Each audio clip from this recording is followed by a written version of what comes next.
السلام عليكم ورحمة الله وبركاته. الحمد لله والصلاة والسلام على رسول الله وعلى آله وأصحابه الفائزين برضا الله أما بعد. സ്നേഹധീരരായ സത്യവിശ്വാസി സഹോദരങ്ങളെ സഹോദരിമാരെ, റഹ്മാനും റഹീമുമായ അല്ലാഹു സുബ്ഹാനഹു വ തആലയെ സൂക്ഷിച്ച് തഖ്വ പാലിച്ചുകൊണ്ട് ജീവിക്കാൻ പരിശ്രമിക്കണമെന്ന് ആമുഖമായി വസിയത്ത് ചെയ്യുകയാണ്. റഹ്മാനായ റബ്ബ് ജീവിതത്തിൻ്റെ എല്ലാ മേഖലയിലും അള്ളാഹുവിനെ സൂക്ഷിച്ച് ജീവിതം ചിട്ടപ്പെടുത്താനുള്ള തൗഫീഖ് നമുക്കൊക്കെ നൽകി അനുഗ്രഹിക്കുമാറാകട്ടെ. ഇനി നമുക്ക് പഠിക്കാനുള്ളത് സൂറത്തു ഖുറൈശാണ്. സൂറത്തുൽ മാഊൻ കഴിഞ്ഞ ക്ലാസ്സോടുകൂടി നമ്മൾ അതിൻ്റെ പാരായണവും വിശദീകരണവും അർത്ഥവും ആശയവും അതിൽ നിന്ന് ഉള്ള ഗുണപാഠങ്ങളും ഒക്കെ നമ്മൾ പഠിച്ചു മനസ്സിലാക്കി. സൂറത്തു ഖുറൈശ്, നമുക്കറിയാം ഇത് സൂറത്തിൻ്റെ പേര് സൂറത്തു ഖുറൈശ് എന്നാണ്. ഈ സൂറത്ത് മക്കിയത്താണ് എന്നതാണ് ഭൂരിപക്ഷം പണ്ഡിതന്മാരുടെയും അഭിപ്രായം. എന്ന് മാത്രമല്ല, മക്കിയാണ് എന്നതിൽ ഇജ്മാ ഉണ്ട് എന്ന് പോലും പറയപ്പെട്ടിട്ടുണ്ട്. പക്ഷെ ഇജ്മാനെതിരായ അഭിപ്രായങ്ങൾ ചില പണ്ഡിതന്മാർ പറഞ്ഞിട്ടുണ്ട്. അപ്പൊ ഇജ്മാ സ്ഥിരപ്പെട്ടതാണോ അല്ലേന്ന് അറിയില്ല. പക്ഷെ ഭൂരിപക്ഷ അഭിപ്രായം എന്തായാലും ഈ സൂറത്ത് മക്കിയത്താണ്, അതായത് റസൂലുള്ളാഹി സ്വല്ലല്ലാഹു അലൈഹി വസല്ലം ഹിജ്റ പോകുന്നതിന് മുമ്പ് അവതീർണമായ സൂറത്താണ് എന്നതാണ്. ഈ സൂറത്തിന്റെ വിഷയവും അതിനോടാണ് കൂടുതൽ, സൂറത്തിൽ പ്രതിപാദിക്കപ്പെട്ട വിഷയവും അതിനോടാണ് കൂടുതൽ. ആ അഭിപ്രായത്തെയാണ് പിന്തുണക്കുന്നത്. വലൈക്കും അസ്സലാം വറഹ്മത്തുള്ളാഹി. ഇനി ഈ സൂറത്തിന്റെ പ്രധാനമായ ലക്ഷ്യം, അവതീർണ ലക്ഷ്യം എന്താണെന്ന് വെച്ചാൽ, മക്കക്കാർക്ക് അല്ലാഹു സുബ്ഹാനഹു വ തആല നൽകിയ അനുഗ്രഹത്തിൽ പ്രധാനപ്പെട്ട ഒന്ന് എടുത്തു പറഞ്ഞ് അവരെ ഓർമ്മിപ്പിക്കുകയാണ്. അതാണ് ഈ സൂറത്തിന്റെ ലക്ഷ്യം. മക്കക്കാർക്ക് അല്ലാഹു നൽകിയ ഏറ്റവും പരമപ്രധാനമായ ഒരു അനുഗ്രഹത്തെ എടുത്തു പറഞ്ഞവരെ ഓർമ്മിപ്പിക്കുകയാണ്. എന്തിനാ ഓർമ്മിപ്പിക്കുന്നത്? ആ പടച്ചവനോട് നിങ്ങൾ നന്ദി ചെയ്യണം, അവരോടുള്ള കടപ്പാടുകൾ, ബാധ്യതകൾ നിങ്ങൾ നിർവഹിക്കണം എന്നവരെ ഓർമ്മിപ്പിക്കാൻ വേണ്ടി, എന്നവരെ ചിന്തിപ്പിക്കാൻ വേണ്ടി റബ്ബ് അവർക്ക് ചെയ്തു കൊടുത്ത അനുഗ്രഹത്തെ അവർക്ക് ഓർമ്മപ്പെടുത്തി കൊടുക്കുക എന്നതാണ് ഈ സൂറത്തിന്റെ അനുഗ്രഹങ്ങളിൽ പ്രധാനപ്പെട്ട ഒരു അനുഗ്രഹത്തെ ഓർമ്മിപ്പിക്കുക എന്നുള്ളതാണ് ഈ സൂറത്തിന്റെ ലക്ഷ്യം. അപ്പൊ നമുക്ക് ആദ്യം സൂറത്തൊന്ന് ഞാനൊന്ന് ഓതാം. അഊദു ബില്ലാഹി മിനശ് ശൈത്വാനിർ റജീം. ബിസ്മില്ലാഹിർ റഹ്മാനിർ റഹീം. ലഇലാഫി ഖുറൈശ് إيلافهم رحلة الشتاء والصيف فليعبدوا رب هذا البيت الذي أطعمهم من جوع وآمنهم من خوف. അപ്പൊ എന്തൊക്കെയാണ് ഇതിൽ ശ്രദ്ധിക്കാനുള്ളത്? ഒന്നിപ്പോ നമ്മള് ഈലാഫിന് എഴുതിയപ്പോ സാധാരണ അറബി ഭാഷയിൽ ഈലാഫ് എങ്ങനെ എഴുതുക? ഇങ്ങനെയാണ് എഴുതുക. ഞാൻ ആദ്യം എഴുതിയിരുന്ന പോലെയാണ് എഴുതുക. ഇങ്ങനെയാണ് ഈലാഫിന് എഴുതുക. പക്ഷെ മുസ്ഹഫിൽ നമ്മൾ മുമ്പ് പറഞ്ഞിരുന്നു, മുസ്ഹഫിന്റെ എഴുത്തിന് മാത്രം ചില പദങ്ങളിലും ചില സ്ഥലങ്ങളിലൊക്കെ ചില പ്രത്യേക നിയമങ്ങളാണ്. പൊതു അറബി ഭാഷയുടെ നിയമത്തിൽ നിന്ന് വിഭിന്നമായ ചില നിയമങ്ങൾ എന്തിലുണ്ട്? മുസ്ഹഫിന്റെ റസ്മുൽ ഉസ്മാനി എന്നാണ് അതിന് പറയാം. റസ്മുൽ ഉസ്മാനിയിലുണ്ട്. അതിൽപ്പെട്ടൊരു വ്യത്യാസമാണിത് ഈലാഫ്. ഇങ്ങനെയാണ് ഇത്. അപ്പൊ ഇതില് എന്തുകൊണ്ട് അങ്ങനെയെന്ന് ചോദിച്ചാൽ, സ്വഹാബത്ത് അങ്ങനെയാണ് എഴുതിയത്. അതാണ് അതിന്റെ ഉത്തരം. സ്വഹാബത്ത് അങ്ങനെയാണ് എഴുതിയത്. അപ്പോൾ റസ്മുൽ ഉസ്മാനി സ്വഹാബത്ത് ഇജ്മാ ആയതാണ്. സ്വഹാബത്തിന്റെ ഇജ്മാ ആണെന്ത്? എല്ലാവരും അംഗീകരിച്ചതാണ് മുസ്ഹഫിന്റെ എഴുത്തിന്റെ വിഷയം. അപ്പൊ അത് അങ്ങനെയാണ് അത് എഴുതേണ്ടത്. അതിൽ പല കാരണങ്ങൾ ഉണ്ടാകും. ചിലത് നമുക്കറിയാത്ത കാരണങ്ങൾ ഉണ്ടാകും. ചിലപ്പോൾ റസൂലുള്ളാഹി സ്വല്ലല്ലാഹു അലൈഹി വസല്ലമ സ്വഹാബത്തിനെ കൊണ്ട് എഴുതിച്ചപ്പോൾ തന്നെ സ്വഹാബിമാർ അങ്ങനെ ആയിരിക്കും എഴുതിയിട്ടുണ്ടാവുക. ചിലത് വിശുദ്ധ ഖുർആന്റെ വ്യത്യസ്ത പാരായണങ്ങൾ ഉൾക്കൊള്ളിപ്പിക്കാൻ വേണ്ടി, ആ എഴുത്തിൽ വ്യത്യസ്ത പാരായണങ്ങൾ ഉൾക്കൊള്ളിപ്പിക്കാൻ വേണ്ടി അങ്ങനെ എഴുത്തിൽ വരുത്തിയ മാറ്റങ്ങളൊക്കെ അതിലുണ്ടാകും. എന്താണെങ്കിലും വായനയിൽ വ്യത്യാസമൊന്നുമില്ല, ഒരേമാതിരി തന്നെയാണ്. ഇനി അപ്പൊ അതില് പ്രത്യേകിച്ച് ശ്രദ്ധിക്കുക, ഒന്നാമത്തെ ആയത്തില് പ്രത്യേകിച്ച് ശ്രദ്ധിക്കാൻ നിയമങ്ങളൊന്നുമില്ല. അക്ഷരങ്ങളൊക്കെ ശരിക്കും ഉച്ചരിക്കുക. ലി ഈലാഫി ഖുറൈഷ് അല്ലേ, ലി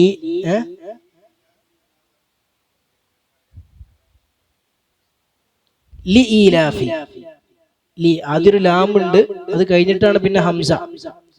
ലി ഈലാഫി, ലി ഈലാഫി, ലീലാഫി എന്നും പറയരുത്, ഈലാഫി എന്നും പറയരുത് അല്ലേ. അതായത് ചിലര് പറയുന്നത് ഇങ്ങനെയാണ്,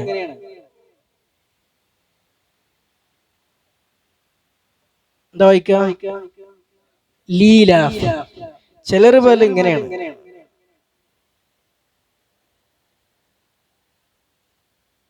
എന്താ വായിക്ക, ഈലാഫി. ഇത് രണ്ടുമല്ല, ലി ഈലാഫി, ലി ഈലാഫി എന്നാണ് വായിക്കേണ്ടത്, ഓതേണ്ടത്. ലി ഈലാഫി ഖുറൈഷ്, ഖുറൈഷ്. പിന്നെ ഈലാഫിഹിം റിഹ്ലതശ് ശിതാഇ വസ്സൈഫ്. റിഹ്ലത എന്ന ഫത്ഹാണ്. പലരും ഓതുമ്പോ ആ ഫത്ത് വെളിവാകാത്ത പ്രശ്നം ഉണ്ടാവലുണ്ട്. റിഹ്ലതശ് ശിതാഇ, താ ഫത്ഹാണോ ദമ്മാണോ ഒന്നും മനസ്സിലാകാത്ത രൂപത്തിൽ ഓതി പോകുന്ന പ്രശ്നം ഉണ്ടാകാറുണ്ട്. അത് ശ്രദ്ധിക്കുക. ഈലാഫിഹിം റിഹ്ലത അശ്ശിതാഇ വസ്സൈഫ്. ഷിതാ എന്നുള്ളിടത്ത് ഒരു കാര്യം ശ്രദ്ധിക്കാണ്ട് അല്ലെ. എന്താണത്? തായിന് ശേഷം മദ് വന്നു, തായിന്റെ ശേഷം മദ്ദുണ്ട്, മദ്ദിന് ശേഷം എന്തുണ്ട്? ഹംസയുണ്ട്. അപ്പം മദ്ദിന് ശേഷം ഹംസ വന്നാൽ അത് ഒരേ പദത്തിലാണെങ്കിൽ 4 or 5 ഹറക്കത്ത് നീട്ടൽ നിർബന്ധമാണ്. ഇവിടെ മദ്ദും ഹംസയും ഒരേ പദത്തിലാണ്. ഷിതാ എന്ന് പറഞ്ഞ ഒറ്റ പദത്തിൽ തന്നെ മദ്ദും വന്നു, അതേ പദത്തിൽ തന്നെ ശേഷം ഹംസയും വന്നു. അപ്പൊ 4 or 5 ഹറക്കത്ത് നീട്ടണം. ഷിതാ എന്ന് ഓതിയ പോരാ, ഷിതാ എന്ന് ഓതണം. റിഹ്ലതശ് ശിതാഇ വസ്സൈഫ്. അതുപോലെ സ്വാദ് ഉച്ചരിക്കുമ്പോ സ്വൈഫ് എന്ന് ചുണ്ട് കൂർപ്പിച്ച് ഓതരുത്. എന്നാൽ നാവിന്റെ പിൻഭാഗവും മധ്യഭാഗവും മേലോട്ട് ഉയർത്തി കനപ്പിച്ച് ഉച്ചരിക്കുക. സ്വൈഫ്, സ്വൈഫ് എന്നാണ് പാരായണം ചെയ്യേണ്ടത്. ഫല്യഅ്ബുദൂ റബ്ബ ഹാദൽ ബൈത്ത്. ഇവിടെ പ്രത്യേകിച്ച് ശ്രദ്ധിക്കാനൊന്നുമില്ല. ഫല്യഅ്ബുദൂ എന്നുള്ളിടത്ത് ഇവിടെ നീട്ടാനുണ്ട് അല്ലേ. ഫല്യഅ്ബുദൂ, അതിന് ശേഷം ഒരു അലിഫ് ഉണ്ട്. ഇത് ഉച്ചരിക്കാനുള്ള അലിഫല്ല, അത് പിന്നെ വാവുൽ, അതായത് ഈ വാവ് ഇവിടെ ശരിക്ക് യഅ്ബുദൂന എന്നാണ് ശരിക്ക് പദം. എന്താണ്? യഅ്ബുദൂന ഇങ്ങനെയാണ് ശരിക്ക് പറയാ. പക്ഷെ അവിടെ ആ നൂന് കളഞ്ഞു. പല കാരണങ്ങൾ കൊണ്ട് കളയും, പല കാരണങ്ങൾ കൊണ്ട് കളയും. അപ്പോ ഇത് ഒരു ക്രിയയാണ്, ഒരു ഫിഅലാണ്. അപ്പൊ ഫിഅലിൽ ഇങ്ങനെ നൂന് കളയുന്ന സ്ഥലങ്ങളാണെങ്കിൽ അതിനുശേഷം ഒരു അലിഫ് ഇടും. എവിടെയും ഫിഅലിന്റെ അവസാനത്തിൽ നൂന് കളഞ്ഞ് എഴുതുന്ന സ്ഥലങ്ങളാണെങ്കിൽ അവിടെ ഒരു അലിഫ് ഇടും. അത് ഉച്ചരിക്കാനുള്ള അലിഫല്ല, അറിയിക്കാൻ വേണ്ടിയിട്ടുള്ള അലിഫാണ്. നൂനിനെ കളഞ്ഞിട്ടുണ്ട് എന്ന് അറിയിക്കാനുള്ള അലിഫാണത്, അത് ഉച്ചരിക്കാനുള്ളതല്ല. അല്ല, നൂന് കളയൽ ഇസ്മിലും ഉണ്ട്, നൂന് കളയിൽ ഇസ്മിലും ഉണ്ട്. പക്ഷെ അവിടെ അലിഫ് ഇടൂല. ഫിഅലിലെ അലിഫ് ഇടുള്ളൂ കളഞ്ഞോടുത്ത്. ഇസ്മിൽ കളഞ്ഞാൽ അവസാനം അലിഫ് ഇടൂല, ഫിഅലിൽ കളഞ്ഞാൽ അവസാനം അലിഫ് ഇടും. ഫല്യഅ്ബുദൂ റബ്ബ ഹാദൽ ബൈത്ത്. അവിടെ ബൈത്ത് എന്നുള്ള കൽക്കലിന്റെ അക്ഷരമല്ല. അപ്പൊ ഹാദൽ ബൈത്ത് എന്ന് പറയരുത്, ബൈത്ത് എന്ന് പറയരുത്. എങ്ങനെ പറയണം? ബൈത്ത്, റബ്ബ ഹാദൽ ബൈത്ത്, അത്ര മതി. അല്ലദീ അത്അമഹും. ഇവിടെ അല്ലദീ എന്നുള്ളത് മദ്ദാണ് അല്ലെ, നീട്ടാനുണ്ട്. ഈ ആഗ് നീട്ടാനുള്ളതാണല്ലോ, മദ്ദാണ്. മദ്ദിന് ശേഷം അടുത്ത അക്ഷരം ഏതാ? അടുത്ത അക്ഷരം ഏതാ? ഹംസ. മദ്ദിന് ശേഷം ഹംസ വന്നു, പക്ഷെ മദ്ദിന് ശേഷം ഹംസ അതേ പാദത്തിലാണോ വന്നത്, വേറെ പാദത്തിലാണോ വന്നത്? വേറെ വേറെ പാദത്തിലാണ്. അപ്പൊ അങ്ങനെ വരുമ്പോൾ മദ് മുൻഫസിൽ എന്ന് പറയും. അവിടെ 4 5 ഹർക്കത്ത് നീട്ടലാണ് നല്ലത്, 2 ഹർക്കത്ത് വേണമെങ്കിൽ നീട്ടാം. അല്ലദീ അത്അമഹും എന്നും ഓതാം, അല്ലദീ അത്അമഹും എന്നും ഓതാം. അതുപോലെ താഇന് സുക്കൂനാണ്. ഇവിടെ മിക്കവാറും എന്തായി പോകുന്ന വെച്ചാൽ ഫത്ഹായി പോകും. അത്അമഹും, അത എന്ന് ഫത്ഹ ഉച്ചരിക്കുന്ന അവസ്ഥ ധാരാളമായി ഉണ്ടാകും. അവിടെ ശരിക്കും എന്താ അക്ഷരം? അവിടെ ഹർക്കത്ത് ഏതാ? സുക്കൂനാണ്.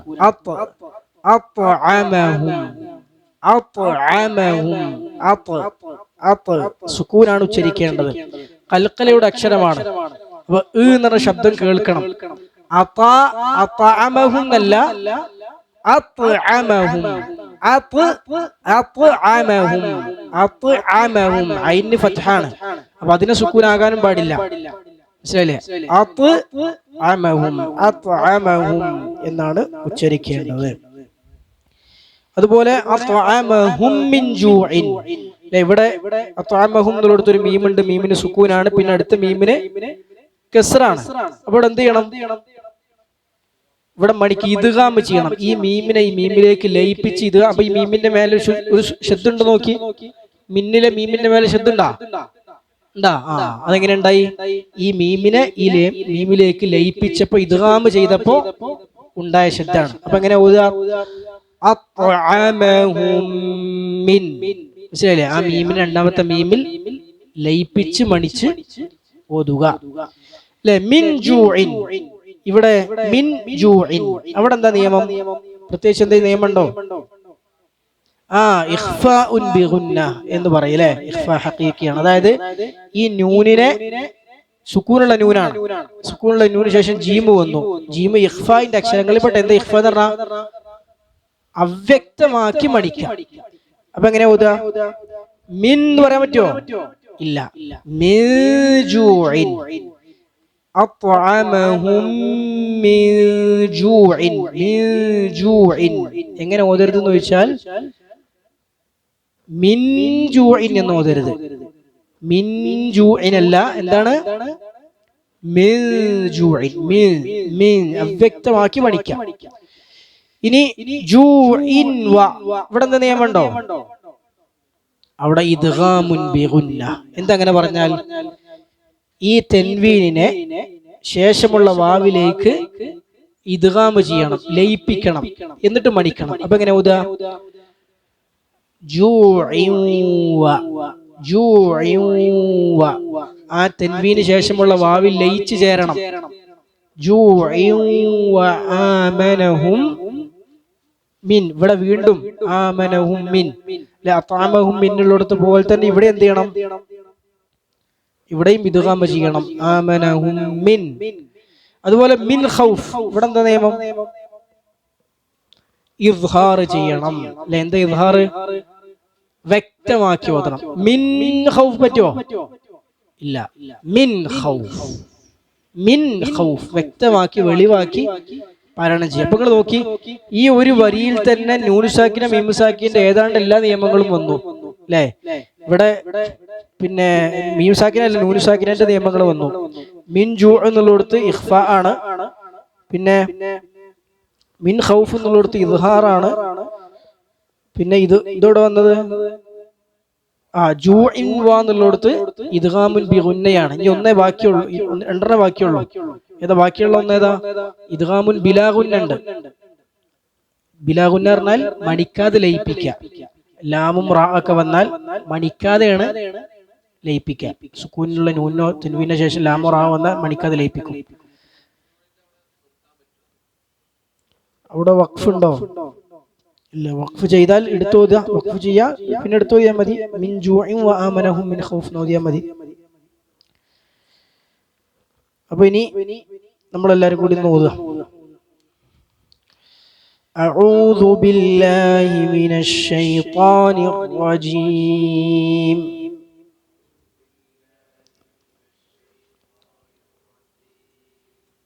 ബിസ്മില്ലാഹിർ റഹ്മാനിർ റഹീം.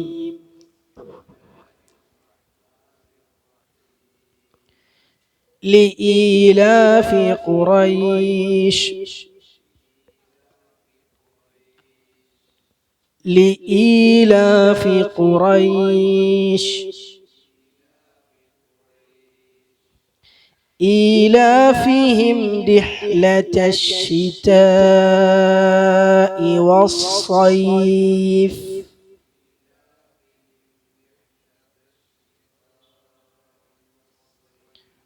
ചിലര് ഷിതാ എന്ന് പറയുന്നുണ്ട്, താഇനെ കനപ്പിക്കുന്നുണ്ട്. അങ്ങനെ ചെയ്യരുത്. ഷിതാ ഷിതാ നേർപ്പിച്ചാണ് ഉച്ചരിക്കേണ്ടത്. ഷിതാ എന്ന് പറയരുത്, ഷിതാ ഇത് നേർപ്പിച്ചാണ് ഉച്ചരിക്കേണ്ടത്. إيلافهم رحلة الشتاء والصيف.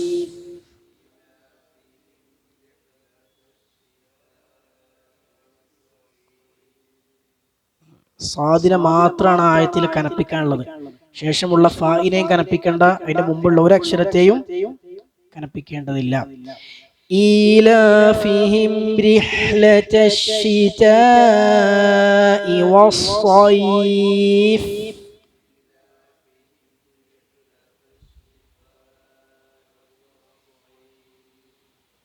فليعبدوا رب هذا البيت.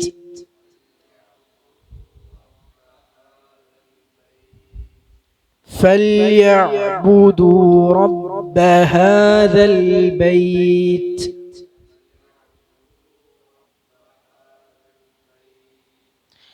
الذي أطعمهم من جوع وآمنهم من خوف.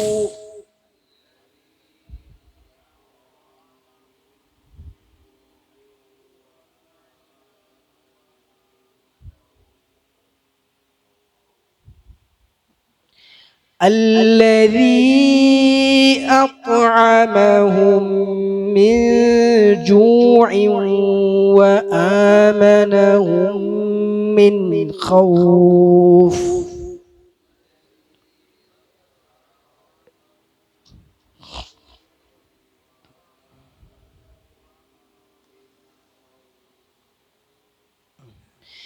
بسم الله الرحمن الرحيم.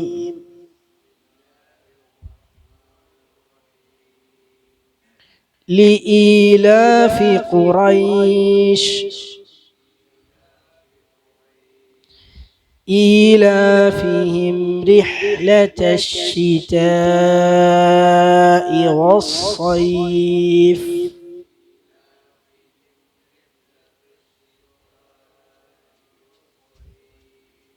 فليعبدوا رب هذا البيت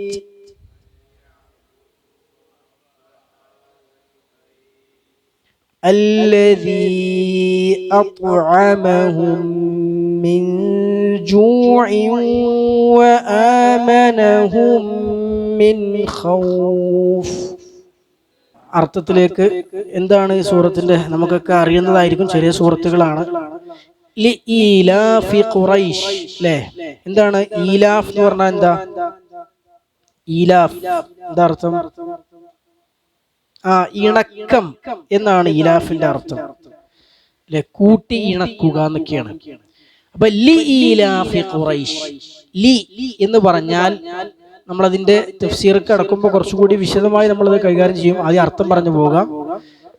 ആയതിനാൽ, അപ്പോ ലി ഈലാഫ് എന്ന് പറഞ്ഞാൽ ഇണക്കിയതിനാൽ. തഫ്സീർക്ക് കടക്കുമ്പോൾ വേറെ അർത്ഥ സാധ്യതകളൊക്കെ ഉണ്ട്. നമ്മൾ ബേസിക്കലി അർത്ഥം പറയണം. ഏതെങ്കിലും ഒരു തഫ്സീർ വെച്ചാൽ നമുക്ക് അർത്ഥം പറയാൻ കഴിയുള്ളൂ. പല വ്യാഖ്യാനം എടുത്താൽ നമുക്ക് അർത്ഥം പറയാൻ കഴിയില്ലല്ലോ. അപ്പൊ അർത്ഥം പറയാൻ വേണ്ടിയിട്ട് ഒരു വ്യാഖ്യാനം തൽക്കാലം പറയണം. അപ്പൊ ലി ഈലാഫി എന്ന് പറഞ്ഞാൽ ഇണക്കിയതിനാൽ. അലിഫ യഅ്ലഫു എന്ന് പറഞ്ഞാൽ ഇണങ്ങുക എന്നാണ്. ചില ആൾക്കാർക്ക് അലീഫ് എന്ന് പേരുണ്ടാവും. എന്താ അലീഫ്? ഇണങ്ങുന്നവൻ. അപ്പൊ അലിഫ യഅ്ലഫു പറഞ്ഞാൽ ഇണങ്ങുക. അപ്പൊ ആലഫ യൂലിഫു എന്ന് പറഞ്ഞാൽ ഇണക്കുക എന്നാണ്. അലിഫ യഅ്ലഫു പറഞ്ഞാൽ ഇണങ്ങുക, ആലഫ യൂലിഫു പറഞ്ഞാൽ ഇണക്ക, കൂട്ടി ഇണക്കുക. അപ്പൊ ലീലാഫി കൂട്ടി ഇണക്കിയതിനാൽ ആരെ? ഖുറൈശിൻ, ഖുറൈശികളെ, ഖുറൈശ് ഗോത്രത്തെ കൂട്ടി ഇണക്കിയതിനാൽ, ഖുറൈശ് ഗോത്രത്തെ ഇണക്കിയതിനാൽ. അപ്പൊ എന്താണ് ഇണക്കിയത്? ഖുറൈശികൾക്ക് എന്തിണക്കാണ് കൊടുത്തത്? അടുത്ത ആയത്തിൽ പറയുന്നുണ്ട് ഈലാഫിഹിം, അവരെ കൂട്ടിയിണക്കി. എന്തിനോടാ ഇണക്കിയത് അവരെ? റിഹ്ലതശ്ശിതാഇ, റിഹ്ല, എന്താ റിഹ്ല? യാത്ര. റിഹ്ല എന്ന് പറഞ്ഞ യാത്ര. റിഹ്ലതശ്ശിതാ, എന്താ ശിതാ? ശിതാ, ശിതാ എന്ന് പറഞ്ഞാൽ ചൂടല്ല, തണുപ്പ് കാലം. ശിതാ, തണുപ്പുകാലം. അപ്പൊ തണുപ്പുകാലത്തെ യാത്രയെ അവർക്ക് ഇണക്കി കൊടുത്തു, അതിനോട് അവരെ ഇണക്കി. വസ്സൈഫ്, ചൂടുകാലത്തെ ഉഷ്ണകാലത്തെ യാത്രയെയും അതിലേക്കും അവരെ. അപ്പൊ ഈ രണ്ട് യാത്രകൾ, തണുപ്പുകാലത്തെ യാത്രയോടും ചൂടുകാലത്തെ യാത്രയോടും ഖുറൈശികൾ ആരെ ഇണക്കി കൊടുത്തു? അല്ലാഹു സുബ്ഹാനഹു വ തആല ഇണക്കി കൊടുത്തു. അപ്പൊ ആ ഇണക്കി കൊടുക്കൽ ഖുറൈശികൾക്ക് നൽകിയതിനാൽ ഫൽയഅ്ബുദൂ, ഫൽ അതുകൊണ്ട്, യഅ്ബുദൂ അവർ ആരാധിച്ചു കൊള്ളട്ടെ, അവർ ആരാധിച്ചു കൊള്ളട്ടെ. അബദ യഅ്ബുദു പറഞ്ഞാൽ ആരാധിക്കുക, യഅ്ബുദൂ എന്ന് പറഞ്ഞാൽ അവർ ആരാധിക്കുക. യഅ്ബുദൂന എന്നാണ് നമ്മൾ പറഞ്ഞു. യഅ്ബുദൂന നൂനുണ്ട്, ആ നൂന് വരുമ്പോ യഅ്ബുദൂന എന്നാവുമ്പോ കുറെ ആളുകൾ, അവർ എന്നർത്ഥം കിട്ടും. യഅ്ബുദൂന്ന് വാവും നൂനൊന്നും ഇല്ലാതെയാണെങ്കിലോ ഒരാൾ എന്നർത്ഥം, അവൻ ഒരാൾ ആരാധിക്കട്ടെ. യഅ്ബുദൂന എന്ന് പറയുമ്പോ അവർ കുറെ ആളാണ് ആരാധിക്കട്ടെ, ഒരു ഗോത്രം മുഴുവൻ ഉണ്ടല്ലോ, അപ്പൊ അവർ ആരാധിക്കട്ടെ. ഫൽയഅ്ബുദു അവർ ആരാധിച്ചു കൊള്ളട്ടെ. റബ്ബ് രക്ഷിതാവിനെ, റബ്ബിനെ. എന്തിന്റെ റബ്ബ്? ഹാദൽ ബൈത്ത്, ഈ ഭവനത്തിന്റെ. ഏതാണ് ഭവനം? കഅബ, കഅബയാകുന്ന, അൽ മസ്ജിദുൽ ഹറാമാകുന്ന, മക്കയിലെ പള്ളിയാകുന്ന ആ ബൈത്തിന്റെ ഉടമസ്ഥനെ, അതിന്റെ പിന്നെ രക്ഷകർത്താവിനെ, അതിന്റെ രക്ഷിതാവിനെ അവർ എന്ത് ചെയ്തു കൊള്ളട്ടെ? ആരാധിച്ചു കൊള്ളട്ടെ. എന്തുകൊണ്ട് അവർ ആരാധിച്ചു കൊള്ളട്ടെ? എന്തതിന്റെ കാരണം? അതാണ് ഈലാഫിഹിം റിഹ്ലതശ്ശിതാഇ വസ്സൈഫ്, വേനലിലെയും തണുപ്പിലെയും യാത്രയെ അവർക്ക് ഇണക്കി കൊടുത്തവനാണ് ആര്? ആ റബ്ബ്. അതുകൊണ്ട് ആ റബ്ബിന്റെ, ഈ ബൈത്തിന്റെ റബ്ബിനെ അവർ ആരാധിച്ചു കൊള്ളട്ടെ. ഇനി ആ റബ്ബ് അവർക്ക് ചെയ്തു കൊടുത്തു. ഈ റബ്ബ് എന്താ? ഈ റബ്ബ് ആരാണ്? അല്ലദീ, എങ്ങനെയുള്ള റബ്ബാണത്? അത്അമ, അത്അമ എന്ന് പറഞ്ഞാൽ എന്താ? ഭക്ഷിപ്പിക്കുക. അത്അമ യുത്ഇമു എന്ന് പറഞ്ഞാൽ ഭക്ഷിപ്പിക്കുക. തആം എന്ന് പറഞ്ഞാൽ ഭക്ഷണം.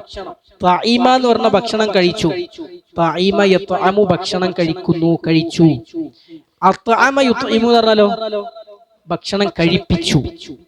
അപ്പൊ അത്അമഹും, ഹും എന്ന് പറഞ്ഞാൽ എന്താ? അവരെ, അവരെ ഭക്ഷണം കഴിപ്പിച്ചവനാണ് റബ്ബ്. മിൻ ജൂഇൻ, വിശപ്പിൽ നിന്ന് അവരെ ഭക്ഷണം കഴിപ്പിച്ച് അവർക്ക് ആഹാരം നൽകിയവനാണ് ആ റബ്ബ്. വആമനഹും, എന്താ ആമന? ആമന സാധാരണ നമ്മൾ അർത്ഥം പറയല് വിശ്വസിച്ചു എന്നുള്ളതാണല്ലേ. ആമന യുമിനു, വിശ്വസിക്കുക, ഈമാൻ. ആമന യൂമിനു, ഈ വിശ്വാസം എന്നുള്ള പദത്തിന് ആമന എന്നുള്ള പദം ഉപയോഗിച്ചതാണ്. ശരിക്ക് അതിന്റെ ബേസ് എന്താ? അടിസ്ഥാന പദം എന്താ? അമ്നാണ്. അമ്ന്.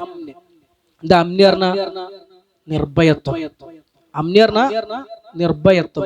അമീന യഅ്മനു എന്ന് പറഞ്ഞ നിർഭയനായി, നിർഭയനായി എന്നതിന്റെ അർത്ഥം. അപ്പൊ നിർഭയത്വം നൽകുന്നില്ല എന്താ പറയാ? ആമന. അലിഫ യഅ്ലഫു എന്ന് പറഞ്ഞാൽ, അലിഫ യഅ്ലഫു പറഞ്ഞ എന്താ? ഇണങ്ങി, ഇണങ്ങി, ഇണങ്ങുന്നു. ഇണക്കുക എന്നുള്ളതിന് എന്താ പറയാ? ആലഫ യൂലിഫു, അല്ലെങ്കിൽ ആലഫ യുലിഫു, അതാണ് ഈലാഫ്. അല്ലെ? അതുപോലെ നമ്മൾ വേറെ ഒന്നും കൂടി പറഞ്ഞു ഇതില്. തഈമ യത്അമു എന്ന് പറഞ്ഞാൽ ഭക്ഷണം കഴിച്ചു, ഭക്ഷണം കഴിക്കുന്നു. അത്അമ യുത്ഇമു എന്ന് പറഞ്ഞാൽ ഭക്ഷണം കഴിപ്പിക്കുന്നു, കഴിപ്പിച്ചു, കഴിപ്പിക്കുന്നു. അപ്പൊ അതുപോലെ തന്നെ അമീന യഅ്മനു എന്ന് പറഞ്ഞാൽ നിർഭയനായി, നിർഭയനാകുന്നു. അപ്പൊ നിർഭയനാക്കുക എന്താ പറയാ? ആമന യുഅ്മിനു, നിർഭയനാക്കി, നിർഭയത്വം നൽകി. മനസ്സിലായില്ലേ? തഈമയിൽ നിന്ന് അത്അമയിലേക്ക് മാറിയപ്പോ ഭക്ഷണം കഴിക്കുക എന്നുള്ളത് കഴിപ്പിക്കാനായി. അലിഫയിൽ നിന്ന് ആലഫയിലേക്ക് മാറിയപ്പോ എന്തായി? ഇണങ്ങുക എന്നുള്ളത് ഇണക്കുക എന്നായി. അതേപോലെ തന്നെയാണ് ഇവിടെ. അമീനയിൽ നിന്ന് ആമന എന്നായപ്പോ നിർഭയനാവുക എന്നുള്ളതിൽ നിന്ന് നിർഭയത്വം നൽകുക എന്നായി. മനസ്സിലായില്ലേ? അതേപോലെ അപ്പൊ ആമനഹും അവർക്ക് എന്ത് നൽകി? നിർഭയത്വം നൽകി. അപ്പൊ നിർഭയത്വം എന്ന പദത്തിൽ നിന്നാണ് ഈമാൻ എന്ന പദം ഉണ്ടാകുന്നത്. അതാണ് എന്റെ ബേസ്. അത് ഈമാൻ ഉണ്ടെങ്കിൽ എന്തുണ്ടാവും? നിർഭയത്വം ഉണ്ടാകും. പിന്നെന്താ? ആമനഹും അവർക്ക് നിർഭയത്വം നൽകി. മിൻ ഖൗഫിൻ, എന്തിൽ നിന്ന്? ഖൗഫ്, ഭയപ്പാട്, ഭയം. ഭയത്തിൽ നിന്ന്, ഭയത്തിന് പകരം അവർക്ക് സമാധാനം, നിർഭയത്വം നൽകി. അതുപോലെ വിശപ്പിന് പകരം വിശപ്പിൽ നിന്ന് അവർക്ക് എന്ത് നൽകി? ആഹാരം, ഭക്ഷണം നൽകി. അങ്ങനെയുള്ളവരാണ് ആ റബ്ബ്. ആ റബ്ബിനെ അവർ ആരാധിച്ചു കൊള്ളട്ടെ എന്നാണ് ഈ ആയത്തുകളുടെ ഒരു അർത്ഥം മൊത്തത്തിൽ പറഞ്ഞാൽ. അപ്പൊ ഇവിടെ ഖുറൈശ് എന്ന് നമ്മൾ പറഞ്ഞല്ലോ. അപ്പൊ ഖുറൈശ് ഗോത്ര ഒരുമിച്ചു കൂടുകയും അവർക്ക് ശീലമാവുകയും ചെയ്തു. അതാണ് ഇതിന്റെ അർത്ഥം. അവർക്ക് ശീലമാവുകയും ചെയ്തു. അതാണ് ഇണങ്ങ എന്ന് പറഞ്ഞാൽ എന്താ? ഒരു കാര്യത്തിനോടാണ് ശീലമാവുക. അപ്പൊ അങ്ങനെ ചെയ്തു. ഇവിടെ ലീ എന്ന് പറഞ്ഞ ലാം ഉണ്ടല്ലോ, ഈ തുടക്കത്തിലെ ലാമ്, ഇത് എന്ത് ഉദ്ദേശത്തിലാണ് എന്നതിൽ മുഫസ്സിരീങ്ങൾക്കിടയിൽ 3 അഭിപ്രായം ഉണ്ട്. ഈ ലാമ് 3 അഭിപ്രായം. അതിൽ ഒരു അഭിപ്രായം എന്താ വെച്ചാൽ, ഇപ്പൊ സാധാരണ നമ്മൾ ലാമിന് അർത്ഥം പറയാ ആയതിനാൽ എന്നുള്ള അർത്ഥമാണ് സാധാരണ പറയാം. ഇവിടെ 3 അർത്ഥം പിന്നെ മുഫസ്സിരീങ്ങൾ പറഞ്ഞു കാണാൻ സാധിക്കും. ഒരു അർത്ഥം എന്താ വെച്ചാൽ, തൊട്ട് മുമ്പത്തെ സൂറത്ത് ഏതാ? അല്ല, അത് നമ്മൾ പഠിച്ച സൂറത്ത്. ഖുർആന്റെ ഓർഡറിൽ തൊട്ട് മുമ്പത്തെ സൂറത്ത് ഏതാ? ഫീലാണ്. സൂറത്തുൽ ഫീലിൽ അല്ലാഹു സുബ്ഹാനഹു വ തആല ആരെ കഥയെ പറയണത്? അതായത് അബ്രഹത്തും ടീമും വന്ന് ആനക്കല സംഭവം, ആനകളെ മുഴുവൻ നശിപ്പിച്ചു, അള്ളാഹു രക്ഷപ്പെടുത്തി. അപ്പം ഈ രക്ഷപ്പെടുത്തിയതിനെ കുറിച്ച് അള്ളാഹു പറയണത്, ഈ രക്ഷപ്പെടുത്തിയതിലൂടെ എന്തുണ്ടായി? ഈ എന്തിനു വേണ്ടിയാ രക്ഷപ്പെടുത്തിയത്? ഈലാഫി ഖുറൈശിൻ, ഖുറൈശികളെ ശീലിപ്പിക്കാൻ, ഖുറൈശികൾക്ക് ഇണക്കം നൽകാൻ വേണ്ടിയിട്ടാണ് എന്ത് ചെയ്തത്? ആനക്കലം സംഭവത്തിൽ നിന്ന് ഖുറൈശികളെ രക്ഷപ്പെടുത്തിയത്. അങ്ങനെ ഈ ലാമിന് അർത്ഥം വെച്ചവരുണ്ട്. അതായത് അത് ചെയ്തത് ഇതിനു വേണ്ടി എന്നർത്ഥത്തിൽ. മനസ്സിലായില്ലേ? അപ്പം മേലത്തെ സൂറത്തിൽ എന്ത് പറഞ്ഞു? ഖുറൈശികളെ അബ്രഹത്തിന്റെയും ആനപ്പടയുടെയും ഉപദ്രവത്തിൽ നിന്ന് രക്ഷപ്പെടുത്തി. എന്തിനു വേണ്ടി? ഈലാഫി ഖുറൈശിൻ, ഖുറൈശികൾക്ക് ഇണക്കം നൽകാൻ വേണ്ടി രക്ഷപ്പെടുത്തി. അപ്പൊ ഖുറൈശികൾക്ക് അവിടെ സമാധാനപൂർണമായ 2 യാത്രകളൊക്കെ, നല്ല ഒരു ജീവിത സൗകര്യങ്ങളും അവസ്ഥയും ഒക്കെ അള്ളാഹു നൽകി. ആ നൽകിയത് എങ്ങനെ നൽകിയത്? ആനക്കല സംഭവത്തിൽ നിന്ന്, ആനപ്പടയിൽ നിന്ന് രക്ഷപ്പെടുത്തിയതിന് ശേഷമാണ് നൽകിയത്. അപ്പൊ അങ്ങനെ മുമ്പത്തെ സൂറത്തിലേക്ക് ഈ ലാമിനെ കൊണ്ടുപോയ പണ്ഡിതന്മാരെ കാണാൻ സാധിക്കും.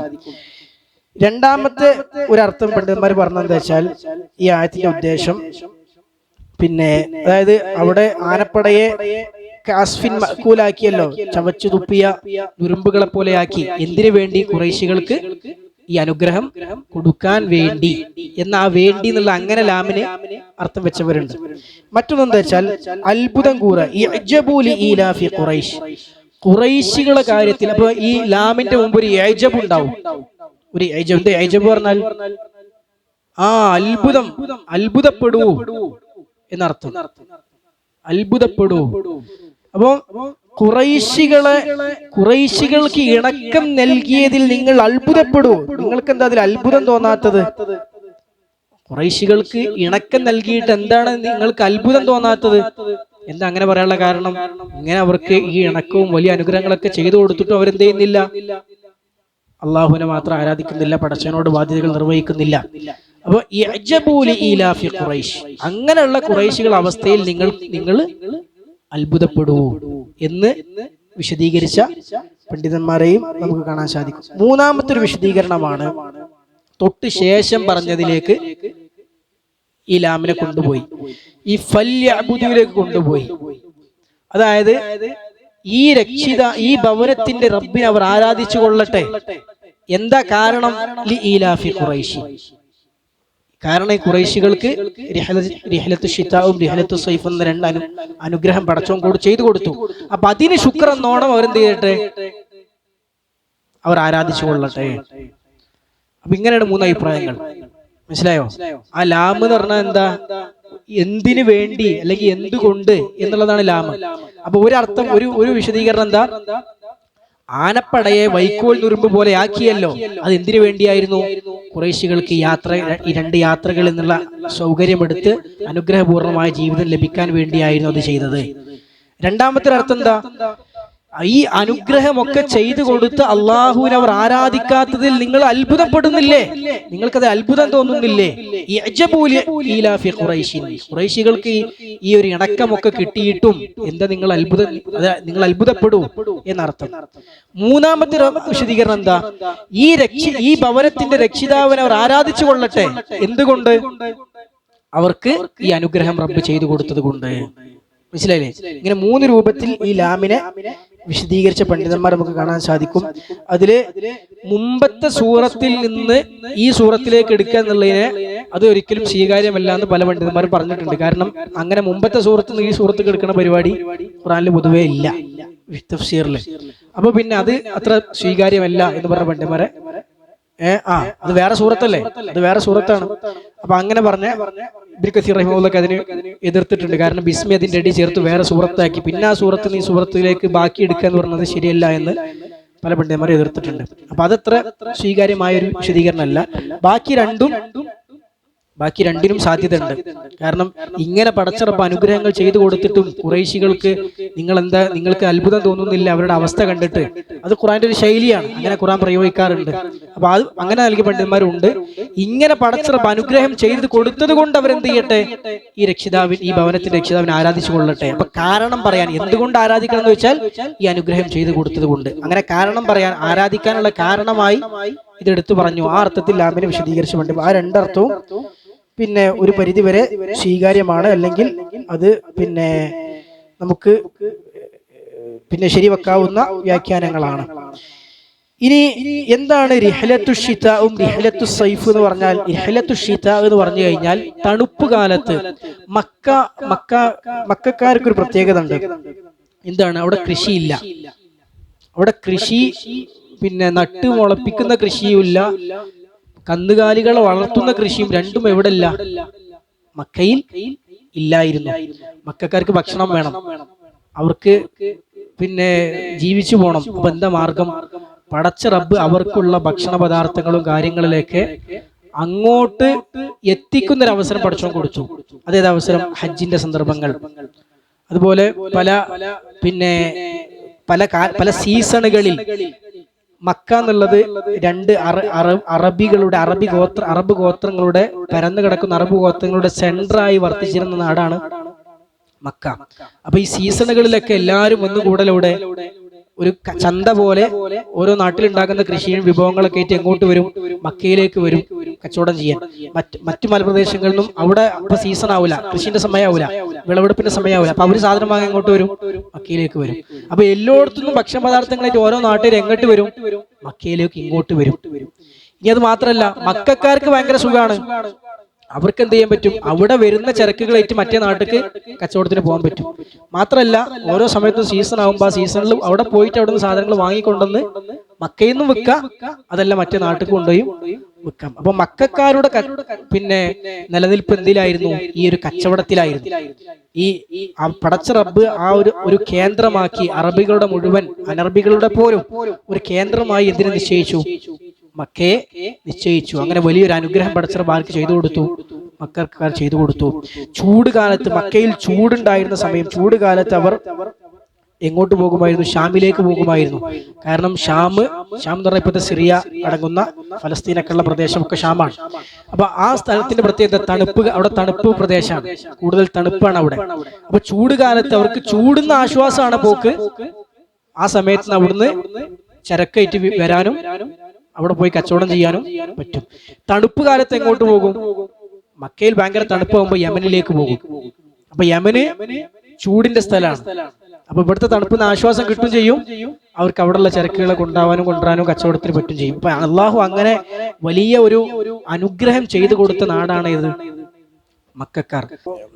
പിന്നെ സ്വന്തമായി ഉൽപാദനമോ കൃഷിയോ ഒന്നുമില്ലാത്ത നാടായിട്ട് കൂടി കച്ചവടം എന്ന് പറഞ്ഞ വലിയൊരു ഒരു സാധ്യതയിലൂടെ മക്കക്കാരുടെ ഉപജീവനവും നിലനിൽപ്പുമൊക്കെ നിലനിർത്തി കൊടുത്തവനാണ് ആര്? അള്ളാഹു സുബ്ഹാനഹു വ തആല. മക്കക്കാർ കച്ചവടത്തിന്റെ ആളുകളായിരുന്നു. കച്ചവടത്തിനുള്ള സാധ്യത ആ നാടിന്റെ ഭൂമിശാസ്ത്രപരമായ പ്രത്യേകതക്കും അവിടുത്തെ പിന്നെ പല നാടുകളിലും അവരുടെ ചുറ്റുവട്ടത്തുള്ള നാടുകളുടെ ആവശ്യകത ഒക്കെ റബ്ബ് എന്തിനനുയോജ്യമാക്കി കൊടുത്തു? മക്കക്കാർക്ക് വേണ്ടി പടച്ച റബ്ബ് സെറ്റ് ചെയ്ത് കൊടുത്തതുപോലെ പടച്ചോ അവരെ അനുഗ്രഹിച്ചു. അവരുടെ നിലനിൽപ്പിന് വേണ്ടി ബാക്കിയുള്ള നാടിനൊക്കെ അവർക്കനുസരിച്ച് ആക്കിയതുപോലെ പടച്ചവൻ അവർക്ക് അങ്ങനെ അനുഗ്രഹം ചെയ്തു കൊടുത്തു. അപ്പൊ അത് പടച്ച റബ്ബ് എടുത്തു പറയാണ്, ഇങ്ങനെ ഒരു അനുഗ്രഹം ചെയ്തു വന്നു. അപ്പോൾ നിങ്ങൾ വേറുള്ള പടച്ചോ നിങ്ങൾക്ക് തന്ന വേറെ എല്ലാ അനുഗ്രഹങ്ങളും നിങ്ങൾ മറന്നോളി. പക്ഷെ ഈ അനുഗ്രഹത്തെ നിങ്ങൾ ഓർത്തിട്ടെങ്കിലും ഇങ്ങനെ നിങ്ങളുടെ സ്ഥാനത്തെ, നിങ്ങൾ ജീവിക്കുന്ന പ്രദേശത്തെ അനുഗ്രഹപൂർണമാക്കിയല്ലോ. ഈ മക്ക എന്ന് പറഞ്ഞ കഅബ എന്ന് പറഞ്ഞ കഅബാലയം എന്ന് പറഞ്ഞ അള്ളാഹുവിന്റെ പുണ്യഗേഹം അത് നിങ്ങളുടെ നാട്ടിൽ റബ്ബ് സ്ഥാപിക്കുകയും ആ ബൈത്തിന്റെ ആ ഒരു അള്ളാഹുവിന്റെ ഭവനം അവിടെ അതിന്റെ സാന്നിധ്യം കൊണ്ട് ഇങ്ങനെയുള്ള അനുഗ്രഹങ്ങളൊക്കെ ചെയ്തു തന്നവനാണല്ലോ റബ്ബ്. അത് ഓർത്തിട്ടെങ്കിലും നിങ്ങൾക്ക് അവനെ ആരാധിച്ചുകൂടെ, അവനുള്ള കടപ്പാടുകൾ ബാധ്യതകൾ നിർവഹിച്ചുകൂടെ എന്ന് അള്ളാഹു സുബ്ഹാനഹു വ തആല ചോദിക്കുകയാണ് ഈ സൂറത്തിലൂടെ ചെയ്യുന്നത്. ഫല്യഅ്ബുദു റബ്ബ ഹാദൽ ബൈത്ത്. അപ്പൊ ഈ അനുഗ്രഹത്തിന് പകരമായി നിങ്ങൾക്ക് ശുക്ർ കാണിച്ചുകൂടെ, ആ റബ്ബിനുള്ള ആരാധനകൾ നിർവഹിച്ചുകൂടെ എന്ന് അള്ളാഹു സുബ്ഹാനഹു വ തആല ചോദിക്കുകയാണ്. ആ ഒരു ബൈത്ത്, ആ ഒരു ഭവനം, കഅബയാകുന്ന ഭവനം ഇവരുടെ നാട്ടിൽ സ്ഥാപിച്ചത് കൊണ്ടാണ് ഈ അനുഗ്രഹങ്ങളൊക്കെ ആർക്ക് കിട്ടിയത്? മക്കക്കാർക്ക് കിട്ടിയത്. അത് വേറെ എവിടെ ആണെങ്കിൽ അവരൊന്നുമല്ല, ഈ പറഞ്ഞ ഒരു അനുഗ്രഹവും അവർക്ക് കിട്ടൂല. അല്ലാഹു സുബ്ഹാനഹു വ തആല അവരുടെ ഭൂമിശാസ്ത്രപരമായി, അതുപോലെ പിന്നെ ഈ എന്തായാലും പറയാ സീസൺ, എന്തായാലും പറയാ നമ്മളെ കിട്ടണല്ലോ അന്തരീക്ഷം, ആ കാലാവസ്ഥപരമായി ഒക്കെ എന്ത് ചെയ്തു? അവർക്ക് അതിനെ അനുയോജ്യമായ രൂപത്തിൽ അവരെ ആക്കിയത് കൊണ്ടാണ് അവർക്ക് ഇതിനൊക്കെ സാധിച്ചത് എന്നർത്ഥം. മക്കയിൽ ഖുറൈശികളാണ്. ഖുറൈശികളുടെ വാസസ്ഥലം എവിടെയാണ്? മക്കയാണ്. ഖുറൈശികളാണ് കഅബയുടെ, മക്കയുടെ ഹജ്ജിന്റെ ഒക്കെ കയ്യാളുകൾ ആരാണ്? ഖുറൈശികളാണ്. അതുകൊണ്ട് തന്നെ അവർക്ക് ഒരുപാട്, നമ്മൾ ഇതിൽ പറയും, ഖുറൈശികൾക്ക് മറ്റാർക്കും ഇല്ലാത്ത കുറച്ച് പ്രത്യേകതകൾ, കുറച്ച് പ്രിവിലേജുകൾ ഖുറൈശികൾക്ക് അറബികളുടെ ഇടയിൽ ഉണ്ടായിരുന്നു. അതിന്റെ കാരണം എന്താ? അവർ മസ്ജിദുൽ ഹറാമിന്റെ ആൾക്കാരാണ്, കഅബന്റെ ആൾക്കാരാണ് എന്നുള്ളതാണ്. ഖുറൈശികൾ ബാക്കിക്കാരിപ്പോ ഉണ്ടാവും, പക്ഷെ ഇപ്പോ കുറെ കൂടിക്കലർന്നിട്ടുണ്ടാവും. ഖുറൈശികൾ മാത്രമായി ഖുറൈശി ഗോത്രത്തിൽ, അങ്ങനെ ആ ഗോത്രത്തിന്റെ അന്നത്തെ കാലം എന്ന് പറഞ്ഞാൽ ഒരു ഗോത്രത്തിലുള്ളവർ ആ ഗോത്രത്തിൽ നിന്ന് തന്നെ വിവാഹവും കാര്യങ്ങളൊക്കെ കഴിക്കുന്ന രീതിയാണ്. പക്ഷേ ഇപ്പോ അത്ര തന്നെ. പിന്നെ അതിന് ശേഷം പിന്നെന്ത് ചെയ്തു? പല അവസ്ഥകളും പല സാഹചര്യങ്ങളും യുദ്ധങ്ങളും പിന്നെ തകർച്ചകളും പലതും ഉണ്ടായി. അപ്പോ ഇപ്പോഴും ഉണ്ടാകും, ഖുറൈശികളെ പിൻഗാമികൾ ഇപ്പോഴും ഉണ്ടാവും, ഇല്ലാന്നില്ല. എന്ന് മാത്രമല്ല, ഖുറൈശികളെ പിൻഗാമികൾ ഇപ്പോഴും ഉണ്ടെങ്കിലേ പിന്നെ പല പ്രാമാണിക വചനങ്ങളും യാഥാർത്ഥ്യമാക്കാൻ പറ്റുള്ളൂ. റസൂലുള്ളാഹി സ്വല്ലല്ലാഹു അലൈഹി വസല്ലം മഹദിയെ കുറിച്ച് വരെ പറഞ്ഞിട്ടുണ്ട്. മഹദി ആരാണ്? റസൂലുള്ളാഹിന്റെ കുടുംബത്തിൽ ഖുറൈശിയാണ് മഹദി. റസൂലുള്ളാഹിന്റെ അതേ കുടുംബത്തിൽ ജനിക്കുന്ന റസൂലുള്ളാഹിന്റെ പേരക്കുട്ടിയായി വരുന്ന ആളാണ്. അതുപോലെ തന്നെ റസൂലുള്ളാഹി സ്വല്ലല്ലാഹു അലൈഹി വസല്ലം പറഞ്ഞ ചില ഹദീസുകൾ, അൽ അഇമ്മത്തു മിൻ ഖുറൈശ്, ഭരണാധികാരികൾ ഖുറൈശികളാകണം എന്നത് ഹദീസാണ്. ഇസ്ലാമിക രാജ്യത്തിന്റെ ഭരണാധികാരികൾ ആരായിരിക്കണം? ഖുറൈശികളാകണം. അതാണ് അടിസ്ഥാന നിയമം. പക്ഷേ അത് പിന്നെ പാലിക്കപ്പെടില്ല. അത് പാലിക്കപ്പെട്ടില്ല എന്നുള്ളത് ഒരു ഭരണാധികാരം ക്യാൻസൽ ആണെന്നല്ല ഇതിന്റെ അർത്ഥം. പക്ഷേ എന്നാൽ പാലിക്കേണ്ട പല കാര്യങ്ങളുണ്ട്. ഇപ്പം നമ്മള് പറഞ്ഞുകൊണ്ട് ഇപ്പൊ പറയാൻ നിർബന്ധിതരായി. ഇപ്പോ റസൂലുള്ളാഹി പഠിപ്പിച്ച കുറെ കാര്യങ്ങൾ, ഇപ്പം പ്രത്യേകിച്ച് ചില ഷർത്തുകൾ, പ്രമാണങ്ങൾ നമ്മൾ ശ്രദ്ധിച്ചു കഴിഞ്ഞാൽ പലതും നമുക്ക് ഉണ്ടാവും. ഇപ്പം ഒരു ഭരണാധികാരി നമ്മൾ സ്ഥാപിക്കുമ്പോൾ നീതിമാനായ ഭരണാധികാരിയെ സ്ഥാപിക്കണം. അതുപോലെ അങ്ങനെ കുറെ ഷർത്തുകളുണ്ട്. ഇതൊക്കെ പ്രമാണങ്ങളുടെ വെളിച്ചത്തിൽ പണ്ഡിതന്മാർ പറഞ്ഞതാണ്. പക്ഷെ നീതിമാനല്ലാത്തൊരു ഭരണാധികാരിയെ സ്ഥാപിച്ചു. അപ്പൊ ഭരണാധികാരിയാണോ? ഭരണാധികാരിയാണ്, സംശയമൊന്നുമില്ല. മനസ്സിലല്ലേ? അപ്പൊ അങ്ങോട്ട് എന്ത് പോവില്ല, ഇത് പോവില്ല. അതേമാതിരി തന്നെയാണ് ഇതും. ഖുറൈശികളെയാണ് ഭരണാധികാരിയായി നിശ്ചയിക്കേണ്ടത്. പക്ഷെ ഖുറൈശി അല്ലാതെ ഭരണാധികാരി വന്നാലും ഭരണാധികാരി അദ്ദേഹം ആകാതെ നിൽക്കുന്നില്ല. ആ തെറ്റാരാണോ ചെയ്തതിന്റെ കുറ്റം അവർക്ക് കിട്ടും. അത്രേ ഉള്ളൂ. അല്ലാതെ അദ്ദേഹത്തിന്റെ ഭരണാധികാരോടുകൂടി എന്താവണമെന്നില്ല, ക്യാൻസൽ ആവണമെന്നില്ല എന്ന് മനസ്സിലാക്കാം. ഏതാണെങ്കിലും അപ്പൊ ആ ഹദീസൊക്കെ പ്രാവർത്തികം ആക്കണമെങ്കിൽ എന്ത് വേണം? ഖുറൈശികൾ ആ ഗോത്രത്തിൽപ്പെട്ടവരെന്നെ എപ്പോഴും ഉണ്ടാകണം. ഏതാണെങ്കിലും ഇപ്പൊ നമ്മൾ പറഞ്ഞതിന് ചുരുക്കം, അപ്പൊ ഈ ബൈത്തിന്റെ റബ്ബിനെ അവർ ആരാധിച്ചു കൊള്ളട്ടെ. കാരണം ഈ ബൈത്ത് അവര് അതിന്റെ ആളുകൾ ആയതുകൊണ്ടാണ് അവർക്ക് അനുഗ്രഹങ്ങളൊക്കെ കിട്ടിയത്. സൂറത്തു നംലിന്റെ 91-ാമത്തെ ആയത്തിൽ അല്ലാഹു പറഞ്ഞല്ലോ, ഇന്നമാ ഉമിർതു അൻ അഅ്ബുദ റബ്ബ ഹാദിഹിൽ ബൽദ. റസൂലുള്ളാഹി സ്വല്ലല്ലാഹു അലൈഹി വസല്ലം പ്രഖ്യാപിക്കാൻ പറയാണ്, ഞാൻ കൽപ്പിക്കപ്പെട്ടത് ഈ നാടിന്റെ, ഈ ബൽദത്തിന്റെ, ഈ രാജ്യത്തിന്റെ രക്ഷിതാവിനെ ആരാധിക്കാൻ മാത്രമാണ് ഞാൻ കൽപ്പിക്കപ്പെട്ടത്. അല്ലദീ ഹറമഹ, അതിനെ പവിത്രമാക്കിയവനാണ് റബ്ബ്. ഈ നാടിനെ പവിത്രമാക്കിയവനാണ് റബ്ബ്. ആ റബ്ബിനെ മാത്രം ആരാധിക്കാനാണ് ഞാൻ കൽപ്പിക്കപ്പെട്ടത്. അതിന് മാത്രമാണ് ഞാൻ കൽപ്പിക്കപ്പെട്ടത്. വലഹു കുല്ലു ഷൈഇൻ, അവന്റേതാണ് എല്ലാം. വഉമിർതു അൻ അകൂന മിനൽ മുസ്ലിമീൻ, ഞാൻ മുസ്ലിമീങ്ങളിൽ പെട്ടവനാകാൻ ഞാൻ കൽപ്പിക്കപ്പെട്ടിരിക്കുന്നു എന്ന് സൂറത്തു നംലിന്റെ 91-ാമത്തെ ആയത്തിൽ അല്ലാഹു പറയുന്നുണ്ട്. ഇനി അവർക്ക് ചെയ്തു കൊടുത്ത, ഈ രക്ഷിതാവ് അവർക്ക് ചെയ്തു കൊടുത്ത അനുഗ്രഹമാണ് എന്ത്? അല്ലദീ അത്അമഹും മിൻ ജൂഇൻ എന്ന് പറഞ്ഞു. അതായത് ഖുറൈശികൾക്ക് വിശപ്പിന് പകരം അവർക്ക് എന്ത് നൽകി? ഭക്ഷണം നൽകി, ആഹാരം നൽകി. അതായത് ഇപ്പൊ നമ്മൾ നേരത്തെ പറഞ്ഞ യമനാണെങ്കിലും സിറിയ ആണെങ്കിലും ഷാമാണെങ്കിലും ഒക്കെ, അവിടൊക്കെ പിന്നെ ക്ഷാമത്തിന്റെ കാലം വരും, ഐശ്വര്യത്തിന്റെ കാലം വരും. മക്കയുടെ പ്രത്യേകത ക്ഷാമത്തിന്റെ കാലം അവർ അനുഭവിക്കാറില്ല എന്നുള്ളതാണ്. ക്ഷാമകാലം എന്നൊരു കാലം മക്കക്കാർക്ക് അനുഭവിക്കേണ്ടി വരാറില്ല. കാരണം അവരുടെ, നമ്മൾ പറഞ്ഞ ഈ സാധ്യതകളൊക്കെ ഉള്ളതുകൊണ്ട്, ഒന്ന് പല സീസണുകളിൽ പല നാടുകളിൽ അങ്ങോട്ട് വരും. പിന്നെ കച്ചവട യാത്രകൾ എന്ന് പറഞ്ഞ സാധ്യത ഉള്ളതുകൊണ്ട് അവർക്ക് മറ്റു നാടുകളിൽ പോയി ഭക്ഷണ പദാർത്ഥങ്ങൾ കൊണ്ടുവരാനും വിൽക്കാനും കച്ചവടം ചെയ്യാനൊക്കെ പറ്റും. അപ്പൊ ഇങ്ങനെയുള്ള സാധ്യതകൾ ഉള്ളതുകൊണ്ട് തന്നെ പട്ടിണി കണ്ട അവസ്ഥ ആർക്ക് വരാറില്ല? മക്കക്കാർക്ക് വരാറില്ല. അവര് ഒരു സീസണിൽ ഇതേമാതിരി പോയി കൊണ്ടുവന്നാൽ തന്നെ അവർക്ക് ആ സീസണിലും അതിന്റെ അപ്പുറത്തും എത്രയാണ് ആവശ്യമുള്ളത് അതായിട്ടാണ് അവർ വരിക. മനസ്സിലായില്ലേ? പിന്നെ ആ ഭക്ഷണം കഴിഞ്ഞതിന് മുമ്പ് തന്നെ അടുത്ത കച്ചവട സീസണായി. അപ്പോ അവർക്ക് വീണ്ടും ഐശ്വര്യ, എന്നും അവർക്ക് പട്ടിണിയില്ലാത്ത, പരിവട്ടമില്ലാത്ത ഒരവസ്ഥ ആർക്ക് പടച്ചോൻ കൊടുത്തു? മക്കൾക്ക്. അതാണ് അത്അമഹും മിൻ ജൂഇൻ, വിശപ്പ് അവർക്ക് അനുഭവിക്കേണ്ട അവസ്ഥ ഉണ്ടായിരുന്നില്ല. അവർക്ക് ഭക്ഷണം അല്ലാഹു സുബ്ഹാനഹു വ തആല ആഹാരം നൽകിയിരുന്നു. സൂറത്തുൽ ബഖറയുടെ 126-ാമത്തെ ആയത്തിൽ അല്ലാഹു പറഞ്ഞല്ലോ, വഇദ് ഖാല ഇബ്രാഹിം റബ്ബി ജഅൽ ഹാദാ ബലദൻ ആമിനൻ. പടച്ച റബ്ബേ, ഈ നാടിനെ നീ എന്താക്കണം? ആ നിർഭയത്വമുള്ള നാടാക്കണം എന്ന് ഇബ്രാഹിം നബി സ്വല്ലല്ലാഹു അലൈഹി വസല്ലം പ്രാർത്ഥിച്ചു. വർസുഖ് അഹ്ലഹു മിനസ് സമറാത്ത്, ഈ നാട്ടുകാർക്ക് പിന്നെ സമറാത്തിൽ നിന്ന് എന്ത് ചെയ്യണം? കായ്കനികളിൽ നിന്ന് നീ അവർക്ക് ഭക്ഷണം നൽകണം, ഉപജീവനം നൽകണം എന്ന് അല്ലാഹു സുബ്ഹാനഹു വ തആലയോട് ഇബ്രാഹിം നബി പ്രാർത്ഥിച്ച പ്രാർത്ഥന, ആ അമ്നും റിസ്ക്കും പടച്ചോ എന്ത് ചെയ്തിരുന്നു? മക്കക്കാർക്ക് കൊടുത്തിരുന്നു. ആ പ്രാർത്ഥന അല്ലാഹു സ്വീകരിച്ചിരുന്നു എന്നർത്ഥം. എന്നിട്ട് പിന്നെ ആമനഹും മിൻ ഖൗഫ്, ഭയപ്പാടിൽ നിന്ന് അവർക്ക് എന്ത് നൽകി? അവർക്ക് നിർഭയത്വം നൽകി. ഇവിടെ നമ്മൾ പറഞ്ഞല്ലോ, ഖുറൈശികൾക്ക് കുറച്ച് പ്രിവിലേജ് ഉണ്ടായിരുന്നു. അതിൽ പെട്ടതാണെന്ത്? വേറെ ഏത് ഗോത്രത്തിൽപ്പെട്ട ആളുകൾ കച്ചവട സംഘങ്ങളായിട്ട് യാത്ര ചെയ്യുമ്പോഴും വഴിയിൽ കൊള്ളക്കാരുണ്ടാവും, മറ്റു ഗോത്രക്കാർ പിടിച്ചു വെക്കും, അവിടെ നിന്ന് പിന്നെ അവിഹിതമായി പൈസ വാങ്ങും, ഇങ്ങനത്തെ ഒക്കെ പ്രശ്നങ്ങൾ ഉണ്ടാവും. പക്ഷെ ഖുറൈശികളെന്ന് പറഞ്ഞാൽ ഒട്ടുമിക്ക ഗോത്രക്കാരും അവരെന്ത് ചെയ്യൂല? തൊടൂല. കാരണം അവര് കാബ പരിപാലിക്കുന്ന ആൾക്കാരാണ്, മസ്ജിദുൽ ഹറാം പരിപാലിക്കുന്ന ആളുകളാണ്. അപ്പൊ അതിനോടുള്ളൊരു ഒരു എന്താ പറയാ, ഒരു ആദരവും ബഹുമാനവും ആർക്ക് കിട്ടിയിരുന്നു? ഖുറൈശികൾക്ക് എക്കാലഘട്ടത്തിലും കിട്ടിയിരുന്നു. അപ്പൊ അപ്പോഴും അവർക്ക് നിർഭയത്താണ്, ഭയപ്പാടില്ല. ഒരു കച്ചവട യാത്ര ചെയ്യുമ്പോൾ ആരും പേടിക്കേണ്ട ആവശ്യമില്ല. കാരണം ഞങ്ങൾ ഖുറൈശികളാന്ന് പറഞ്ഞാൽ രക്ഷപ്പെട്ടു, പിന്നെ ആരും ഒന്നും ചെയ്യൂല. അപ്പൊ അങ്ങനെയുള്ള ഒരു അവസ്ഥ അവർക്ക് ഉണ്ടായിരുന്നു. വാഹിദി തന്റെ തഫ്സീറിൽ പറയുന്നുണ്ട്, കാനു യുസാഫിറൂന ആമിനീൻ, അവർ വളരെ നിർഭയരായിക്കൊണ്ട് യാത്ര ചെയ്യുമായിരുന്നു. ലാ യതഅറദു ലഹും അഹദ്, ഒരാളും അവരെ എതിർക്കാൻ വഴി നിൽക്കുമായിരുന്നില്ല. എന്നാൽ വകാന ഗൈറുഹും ലാ യഅ്മനു ഫീ സഫരി വലാ ഫീ ഹദരിഹി, അവരല്ലാത്തവരാണെങ്കിൽ യാത്രയിലും അല്ലാത്ത സ്വന്തം നാട്ടിൽ താമസിക്കുമ്പോൾ പോലും അവർക്ക് എന്തില്ല? നിർഭയത്തില്ല. ഇവർക്കാണെങ്കിൽ യാത്രയിൽ പോലും നിർഭയത്താണ്, സ്വന്തം നാട്ടിൽ താമസിക്കുമ്പോൾ പിന്നെ പറയും വേണ്ട. അപ്പൊ അങ്ങനെ അവർക്ക് എന്തുണ്ടായിരുന്നു? അനുഗ്രഹങ്ങൾ പടച്ചറബ് കൊടുത്തിരുന്നു.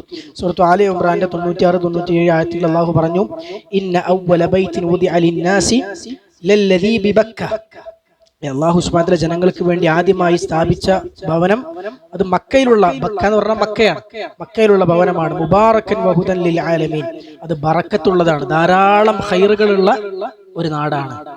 അപ്പൊ പടച്ചറബ് ആ നാടിനെ തന്നെ പടച്ച വിശേഷിപ്പിച്ച് ഇങ്ങനെ മുബാറക്കാണ്, ഒരുപാട് ഖൈറുകൾ ഉള്ളതാണ്. വഹുദൽ ലിൽ ആലമീൻ, ലോകർക്ക് എല്ലാവർക്കുമുള്ള സന്മാർഗവും ഉള്ള നാടാണ്. ഫീഹി ആയാതുൻ ബയ്യിനാതുൻ, അവിടെ വളരെ വ്യക്തമായ ദൃഷ്ടാന്തങ്ങളുണ്ട്. മഖാമു ഇബ്രാഹിം, ഇബ്രാഹിം നബിയുടെ മഖാമുണ്ട്. വമൻ ദഖലഹു കാന ആമിന, മക്കയിൽ ആര് പ്രവേശിച്ചോ അവൻ നിർഭയനാണ്. അതുപോലെ സൂറത്തുൽ ഖസസിൽ അല്ലാഹു പറഞ്ഞു, അവലം നുമക്കിൻ ലഹും ഹറമൻ ആമിനൻ, നാം അവർക്ക് നിർഭയത്വമുള്ള ഒരു ഹറമിനെ, ഒരു പരിശുദ്ധ നാടിനെ അവർക്ക് നാം നിശ്ചയിച്ചു കൊടുത്തില്ലേ? അല്ലേ? യുജ്ബാ ഇലൈഹി തമറാതു കുല്ലി ഷൈഇൻ റിസ്ഖൻ മിൻ ലദുന്നാ, ലയുജ്ബാ ഇലൈഹി തമറാതു കുല്ലി ഷൈഇൻ, എല്ലാ സമറാത്തും കായികനികളും അങ്ങോട്ട് കൊണ്ടുവരപ്പെടും. ഒക്കെ ഒരിടത്ത് ഇങ്ങോട്ട് വരും.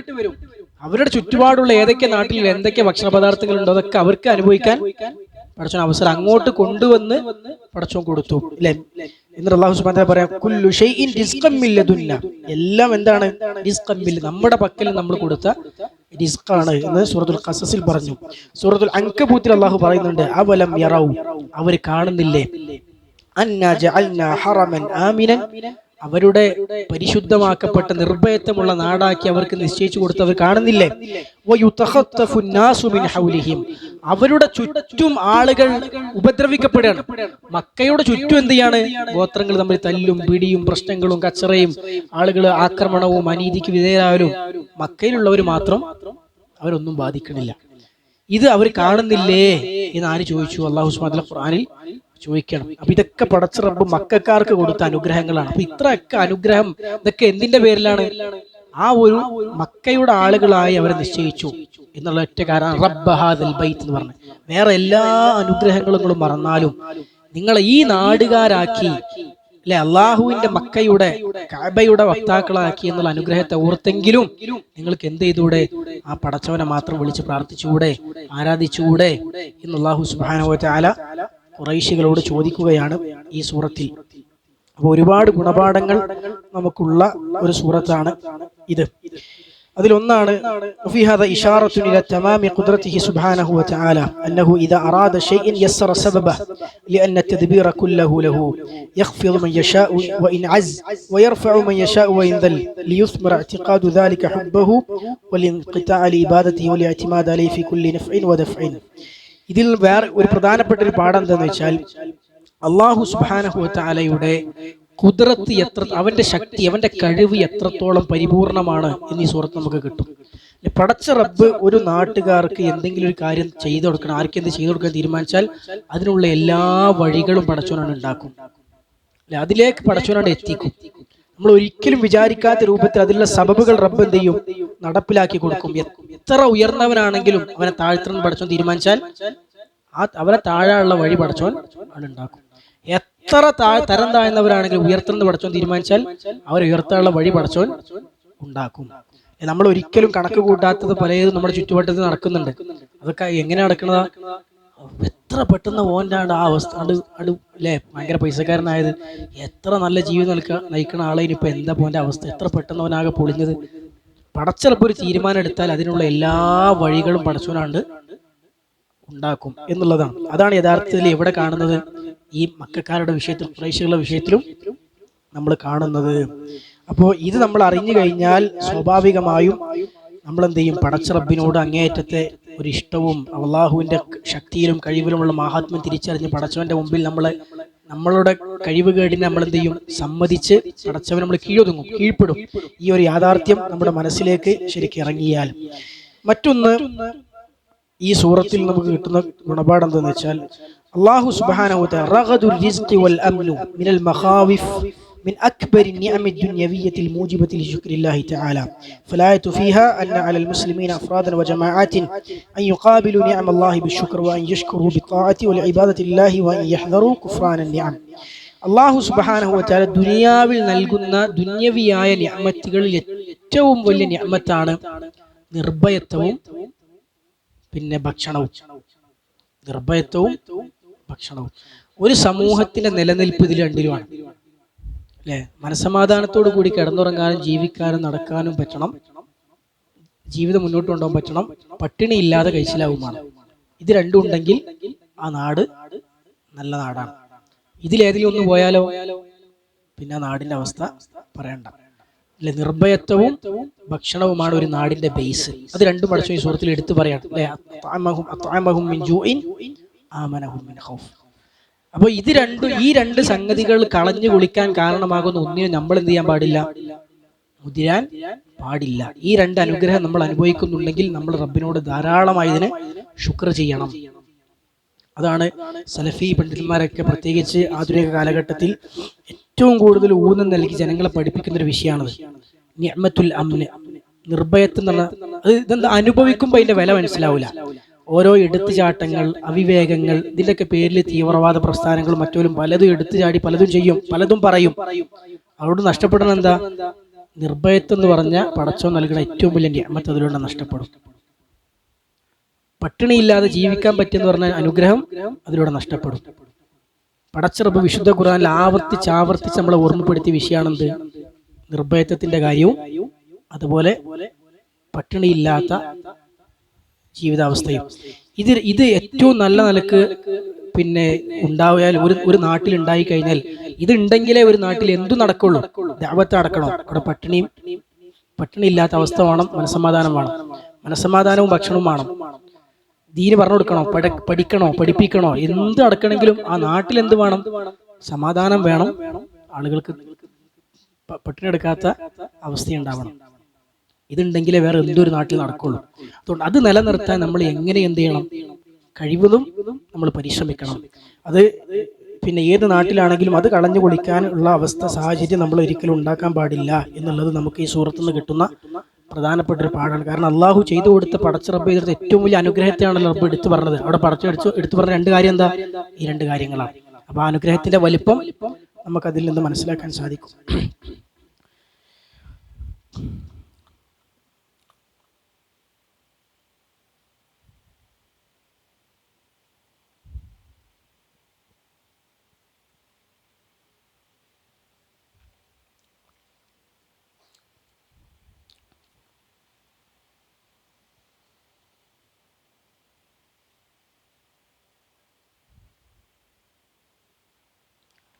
അതുപോലെ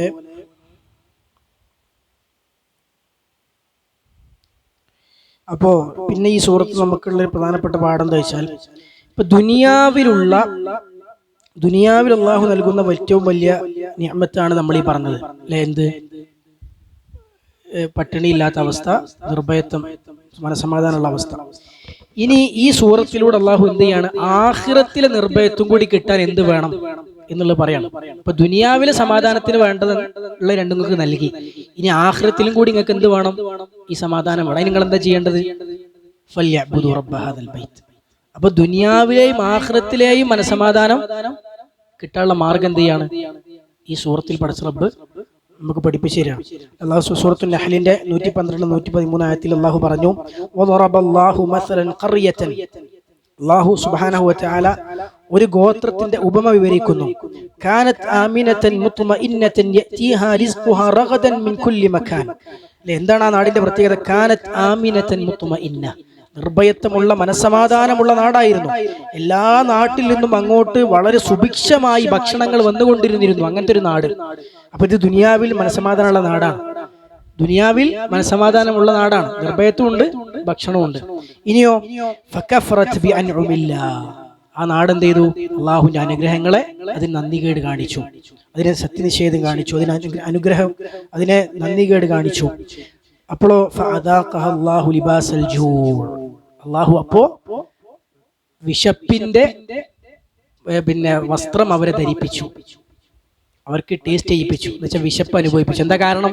കഫറത്ത് ബിഅൻഉമില്ലാ, പടച്ചോൻ അനുഗ്രഹങ്ങൾ നന്ദികേട് കാണിച്ചപ്പോ അവർക്ക് വിശപ്പുണ്ടായി, പട്ടിണി ഉണ്ടായി. പിന്നെയോ വൽ ഖൗഫ്, പട്ടിണി മാത്രല്ല ഭയം ഉണ്ടായി. ഇത് രണ്ടും ചേർത്ത് പറഞ്ഞു, ഭക്ഷണവും നിർഭയത്വം ചേർത്ത് പറഞ്ഞു. അപ്പോ അവർക്ക് സമാധാനം ഉണ്ടായിരുന്നു, ഭക്ഷണം ഉണ്ടായിരുന്നു. നന്ദികേട് കാണിച്ചപ്പോ, അവിശ്വാസത്തിലേക്ക് പോയപ്പോ പട്ടിണിയും വന്നു, ഭയം ഉണ്ടായി. എന്നിട്ടോ എന്താ അതിന്റെ കാരണം? ബിമാ കാനൂ യസ്നഊൻ, അവർ പ്രവർത്തിച്ചതായിരുന്നു കാരണം. അപ്പൊ നന്ദികെട്ട പ്രവർത്തനങ്ങളിൽ ഏർപ്പെട്ടു, അതാണ് അതിന്റെ കാരണം. വലഖദ് ജാഅഹും റസൂലുൻ മിൻഹും, ഇനി അവരിൽപ്പെട്ട ഒരു പ്രവാചകൻ വന്നു. ഫകദ്ദബൂഹ്, ആ പ്രവാചകൻ അവർ കളവാക്കി. ഫഅഖദഹുമുൽ അദാബു വഹും ളാലിമൂൻ, അങ്ങനെ അവരെ ശിക്ഷ പിടികൂടി, അവർ അക്രമികളായിരുന്നു. അപ്പൊ ആഖിറത്തിലും പോയി, ദുനിയാവിലും പോയി. അപ്പൊ നമ്മൾ ഇവിടെ പഠിക്കേണ്ട വേറൊരു പാഠം കൂടിയുണ്ട്. എന്താണത്? പടച്ച റബ്ബ് ഒരു ഇസ്ലാമിക സമൂഹം, മുസ്ലിം സമുദായത്തിൽ നിന്ന്, സമൂഹത്തിൽ നിന്ന് പടച്ച റബ്ബിന്റെ ഏറ്റവും ഒരു സാമൂഹികമായി നമ്മൾ നോക്കുമ്പോൾ പടച്ചോ നൽകുന്ന ഏറ്റവും വലിയ അനുഗ്രഹങ്ങളാണ് ഈ പറഞ്ഞ രണ്ടും. ഇത് പടച്ചോ എടുത്തു കളയാനുള്ള ഏറ്റവും പ്രധാനപ്പെട്ട കാരണങ്ങളിലാണ് പെട്ടാണെന്ത്? നന്ദികേട് കാണിക്കുക, നാട്ടിൽ കുഫ്ർ ഉണ്ടാവുക, ഷിർക്ക് ഉണ്ടാവുക, തിന്മകൾ ഉണ്ടാവുക, ദഅവത്ത് നടത്താതിരിക്കുക, തൗഹീദ് പറയാതിരിക്കുക, ഷിർക്കും ബിദ്അത്തും തിന്മകളും നാട്ടിൽ കത്തിപ്പടരുക. അതുണ്ടായി കഴിഞ്ഞാൽ പടച്ചോൻ ചെയ്തു കൊടുക്കുന്ന ഈ അനുഗ്രഹം പടച്ചോൻ എടുത്തു കളയും. ഈ വളരെ വ്യക്തമായി സൂറത്തിൽ പറഞ്ഞു, ഈ നമ്മൾ പറഞ്ഞ സൂറത്തുൽ നഹ്ലിന്റെ ആയത്തുകൾ പടച്ചോൻ പറഞ്ഞു എന്തുകൊണ്ടാണ് ആ അനുഗ്രഹം എടുത്തു കളഞ്ഞത്. നന്ദികേട് വന്നാണ് അതിന്റെ കാരണം. നന്ദികേടിൽ ഏറ്റവും പരമപ്രധാനം ഷിർക്കാണ്, പിന്നെ ആദർശ വ്യതിയാനങ്ങളാണ്, പിന്നെ വലിയ തിന്മകളാണ്, ദേഹേച്ഛ സംബന്ധമായ തിന്മകളും തെമ്മാടിത്തങ്ങളുമാണ്. അപ്പൊ ഇതൊരു നാട്ടിൽ ഉണ്ടായി കഴിഞ്ഞാൽ പിന്നെ നാടിന്റെ കാര്യം പേടിക്കണം. അല്ലാഹു നമ്മളെയും എല്ലാ മുസ്ലിമീങ്ങൾ ജീവിക്കുന്ന നാടുകളെയും അവിടെയൊക്കെ മനസ്സമാധാനവും സമാധാനപൂർണമായ ജീവിതം അല്ലാഹു നിലനിർത്തി അനുഗ്രഹിക്കുമാറാകട്ടെ.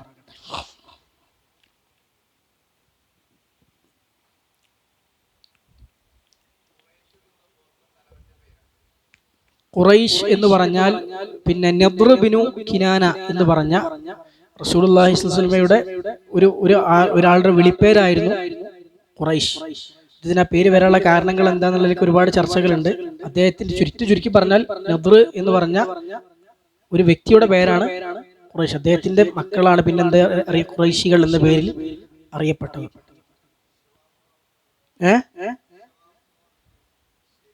അല്ല, അഷ്റാഫ് എന്നുള്ള സാധാരണ പറയാറുള്ളത് പിന്നെ നബി കുടുംബം, തങ്ങൾ എന്ന അർത്ഥത്തിലാണ്.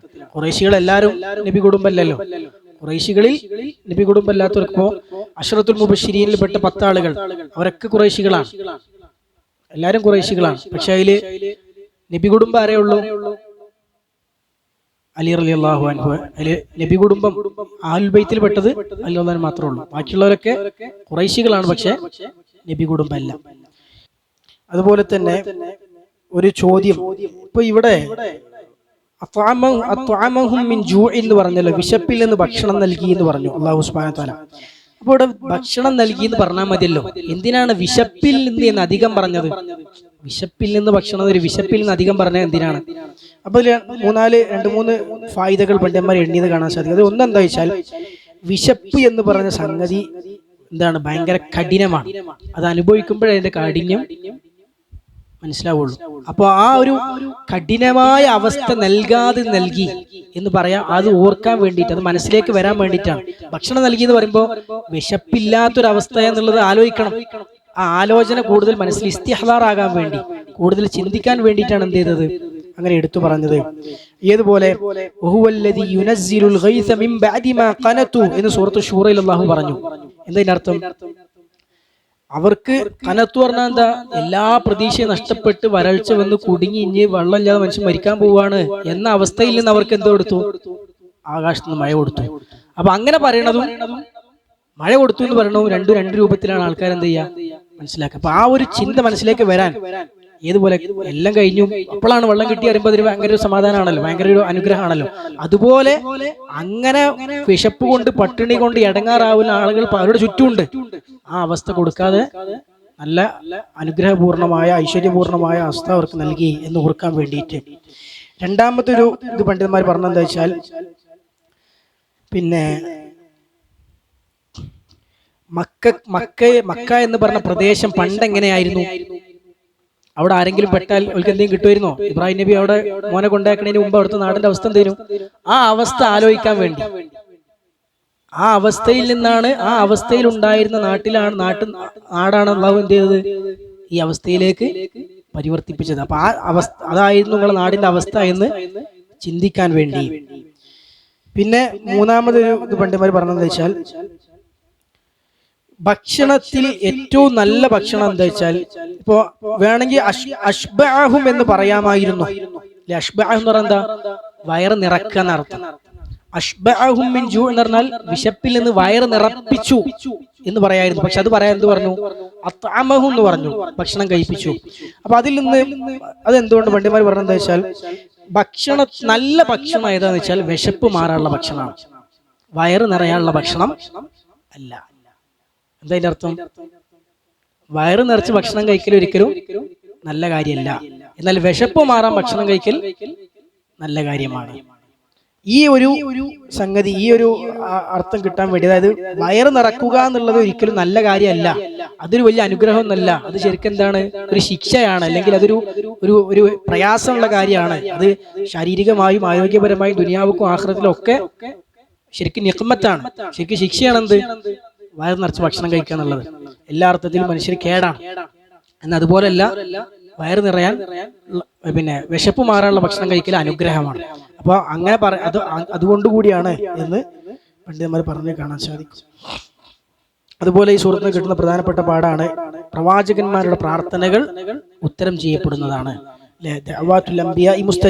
കാരണം ഇബ്രാഹിം നബി അലൈഹി സ്വലാം പൊരി വെയിലത്ത് ഒന്നുമില്ലാത്ത അവസ്ഥയിലാണ് അവിടുന്ന് പോണത്. പക്ഷെ ആ പ്രാർത്ഥന പടച്ചോൻ എന്ത് ചെയ്തു? ഇത്ര സുന്ദരമായി പടച്ചോൻ അത് സ്വീകരിച്ചു. അതാണ് പടച്ചറപ്പ് പ്രാർത്ഥന സ്വീകരിക്കുന്ന അവസ്ഥ. നമ്മൾ ഒരിക്കലും പ്രതീക്ഷിക്കാത്ത രൂപത്തിൽ പടച്ചോൻ എന്ത് ചെയ്യും? അത്ഭുതങ്ങൾ പ്രാർത്ഥനകൾ കൊണ്ട് ഉണ്ടാകും.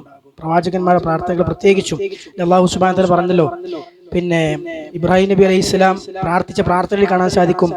ഹറമുകാർക്ക് വേണ്ടി ഇബ്രാഹിം നബി പ്രാർത്ഥിച്ച എന്താ? ഫജ്അൽ അഫ്ഇദത മിനൻ നാസി തഹ്വി ഇലൈഹി. പടച്ചോനെ, ജനങ്ങളുടെ മനസ്സുകൾ അവരിലേക്ക് നീ ചായ്പിക്കണേ. അതുണ്ടായി. 4 ഭാഗത്തുനിന്നും മക്കയിലേക്ക് ആൾക്കാർ വരികയാണ്. ആ പ്രാർത്ഥന അതുപോലെ പടച്ചറപ്പ് സ്വീകരിച്ചു. വർസുഖുഹും മിനസ് സമറാത്ത്, കായികനികൾ അവരെ ഭക്ഷിപ്പിക്കണേ. അതുപോലെ റബ്ബാണ്ട് നടപ്പിലാക്കി. സൂറത്ത് ഇബ്രാഹിമിന്റെ 37-ാമത്തെ ആയത്ത്.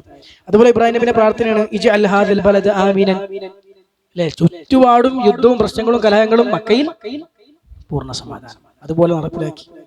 സൂറത്തുൽ ബഖറയിൽ ഇബ്രാഹിം നബി പ്രാർത്ഥിച്ച പ്രാർത്ഥനയുണ്ട്, റബ്ബന വബഅസ് ഫീഹിം റസൂലൻ മിൻഹും യത്ലു അലൈഹിം ആയാതിക. പടച്ചോനെ, അവരിലേക്ക് നീ പ്രവാചകനെ നിയോഗിക്കണം, നിന്റെ ആയത്തുകൾ ഓതി കൊടുക്കണം. അള്ളാഹു നിയോഗിച്ചു, മുഹമ്മദ് നബി സ്വല്ലല്ലാഹു അലൈഹി വസല്ലം നിയോഗിച്ചു.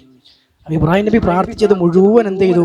അതുപോലെ റബ്ബ് അവിടെ നടപ്പിലാക്കി. അത് പ്രാർത്ഥനയുടെ അത്ഭുതവും പ്രവാചകന്മാരുടെ പ്രാർത്ഥനയുടെ മഹത്വവും അതിൽ നമുക്ക് മനസ്സിലാക്കാൻ സാധിക്കും. ഇത്രയും കാര്യങ്ങളാണ് ഏറ്റവും ചുരുങ്ങിയ രൂപത്തിൽ നമുക്ക് ഈ സൂറത്തിൽ നിന്ന് മനസ്സിലാക്കാനുള്ളത്. അള്ളാഹു സുബ്ഹാനഹു വ തആല നമ്മിൽ നിന്നും നമ്മളുടെ ഇരുത്തം സ്വാലിഹായ കർമ്മമായി സ്വീകരിക്കുമാറാകട്ടെ.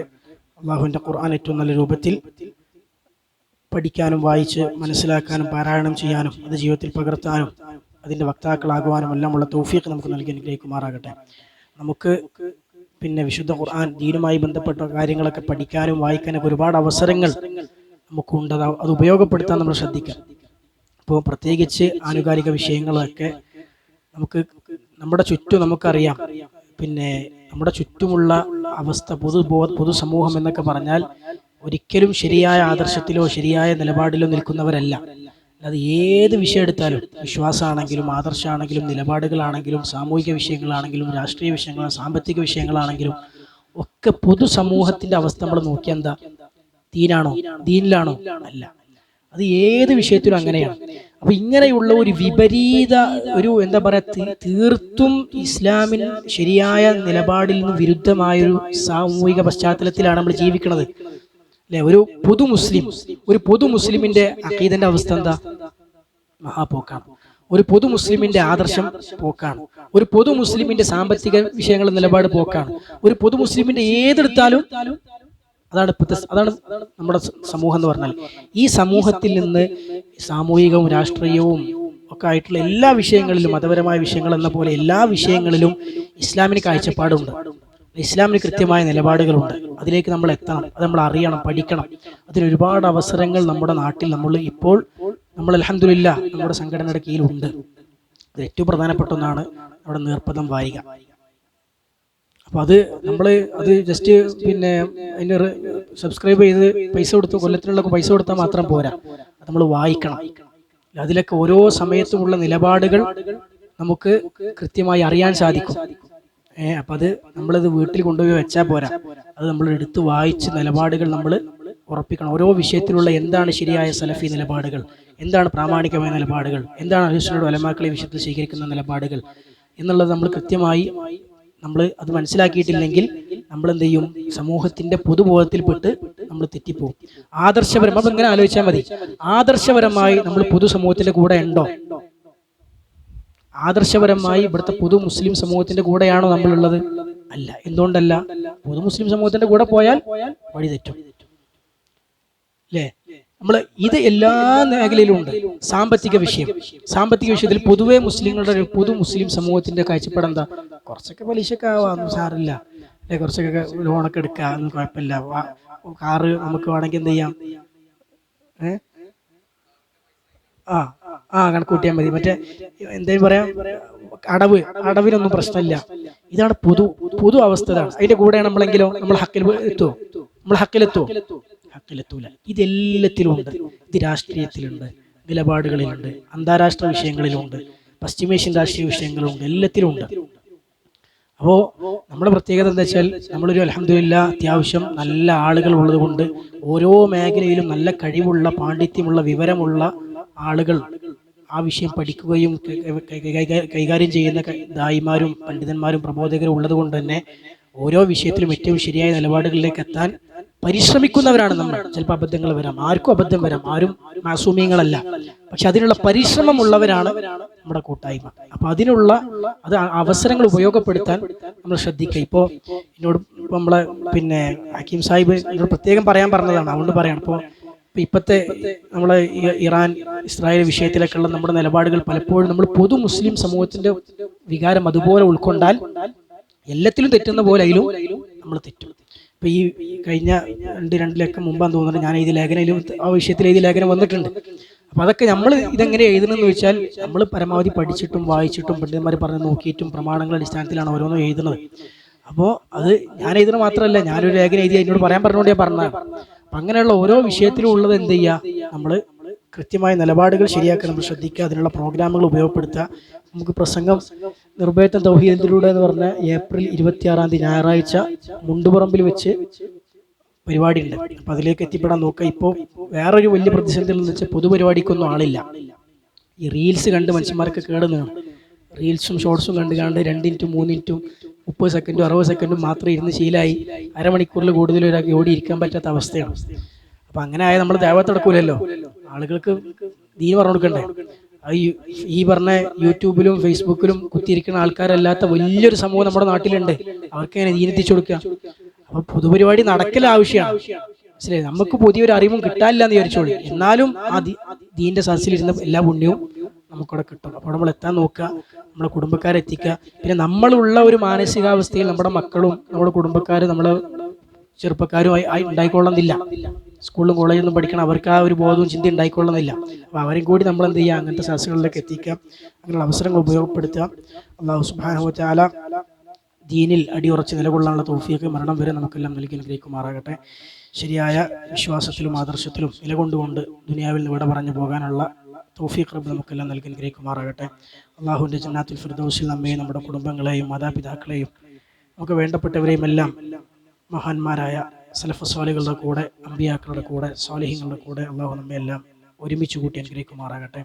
അള്ളാഹുവിൻ്റെ മഹത്തായ കാരുണ്യം കൊണ്ട്, അവൻ്റെ കൃപ കൊണ്ട്, അവൻ്റെ പാപമോചനം കൊണ്ട് നമ്മുടെ തെറ്റുകളെല്ലാം വിട്ടുപുറത്ത് മാപ്പാക്കി തന്ന് നരകശയിൽ നമ്മെല്ലാം കാത്തുരക്ഷിക്കുമാറാകട്ടെ.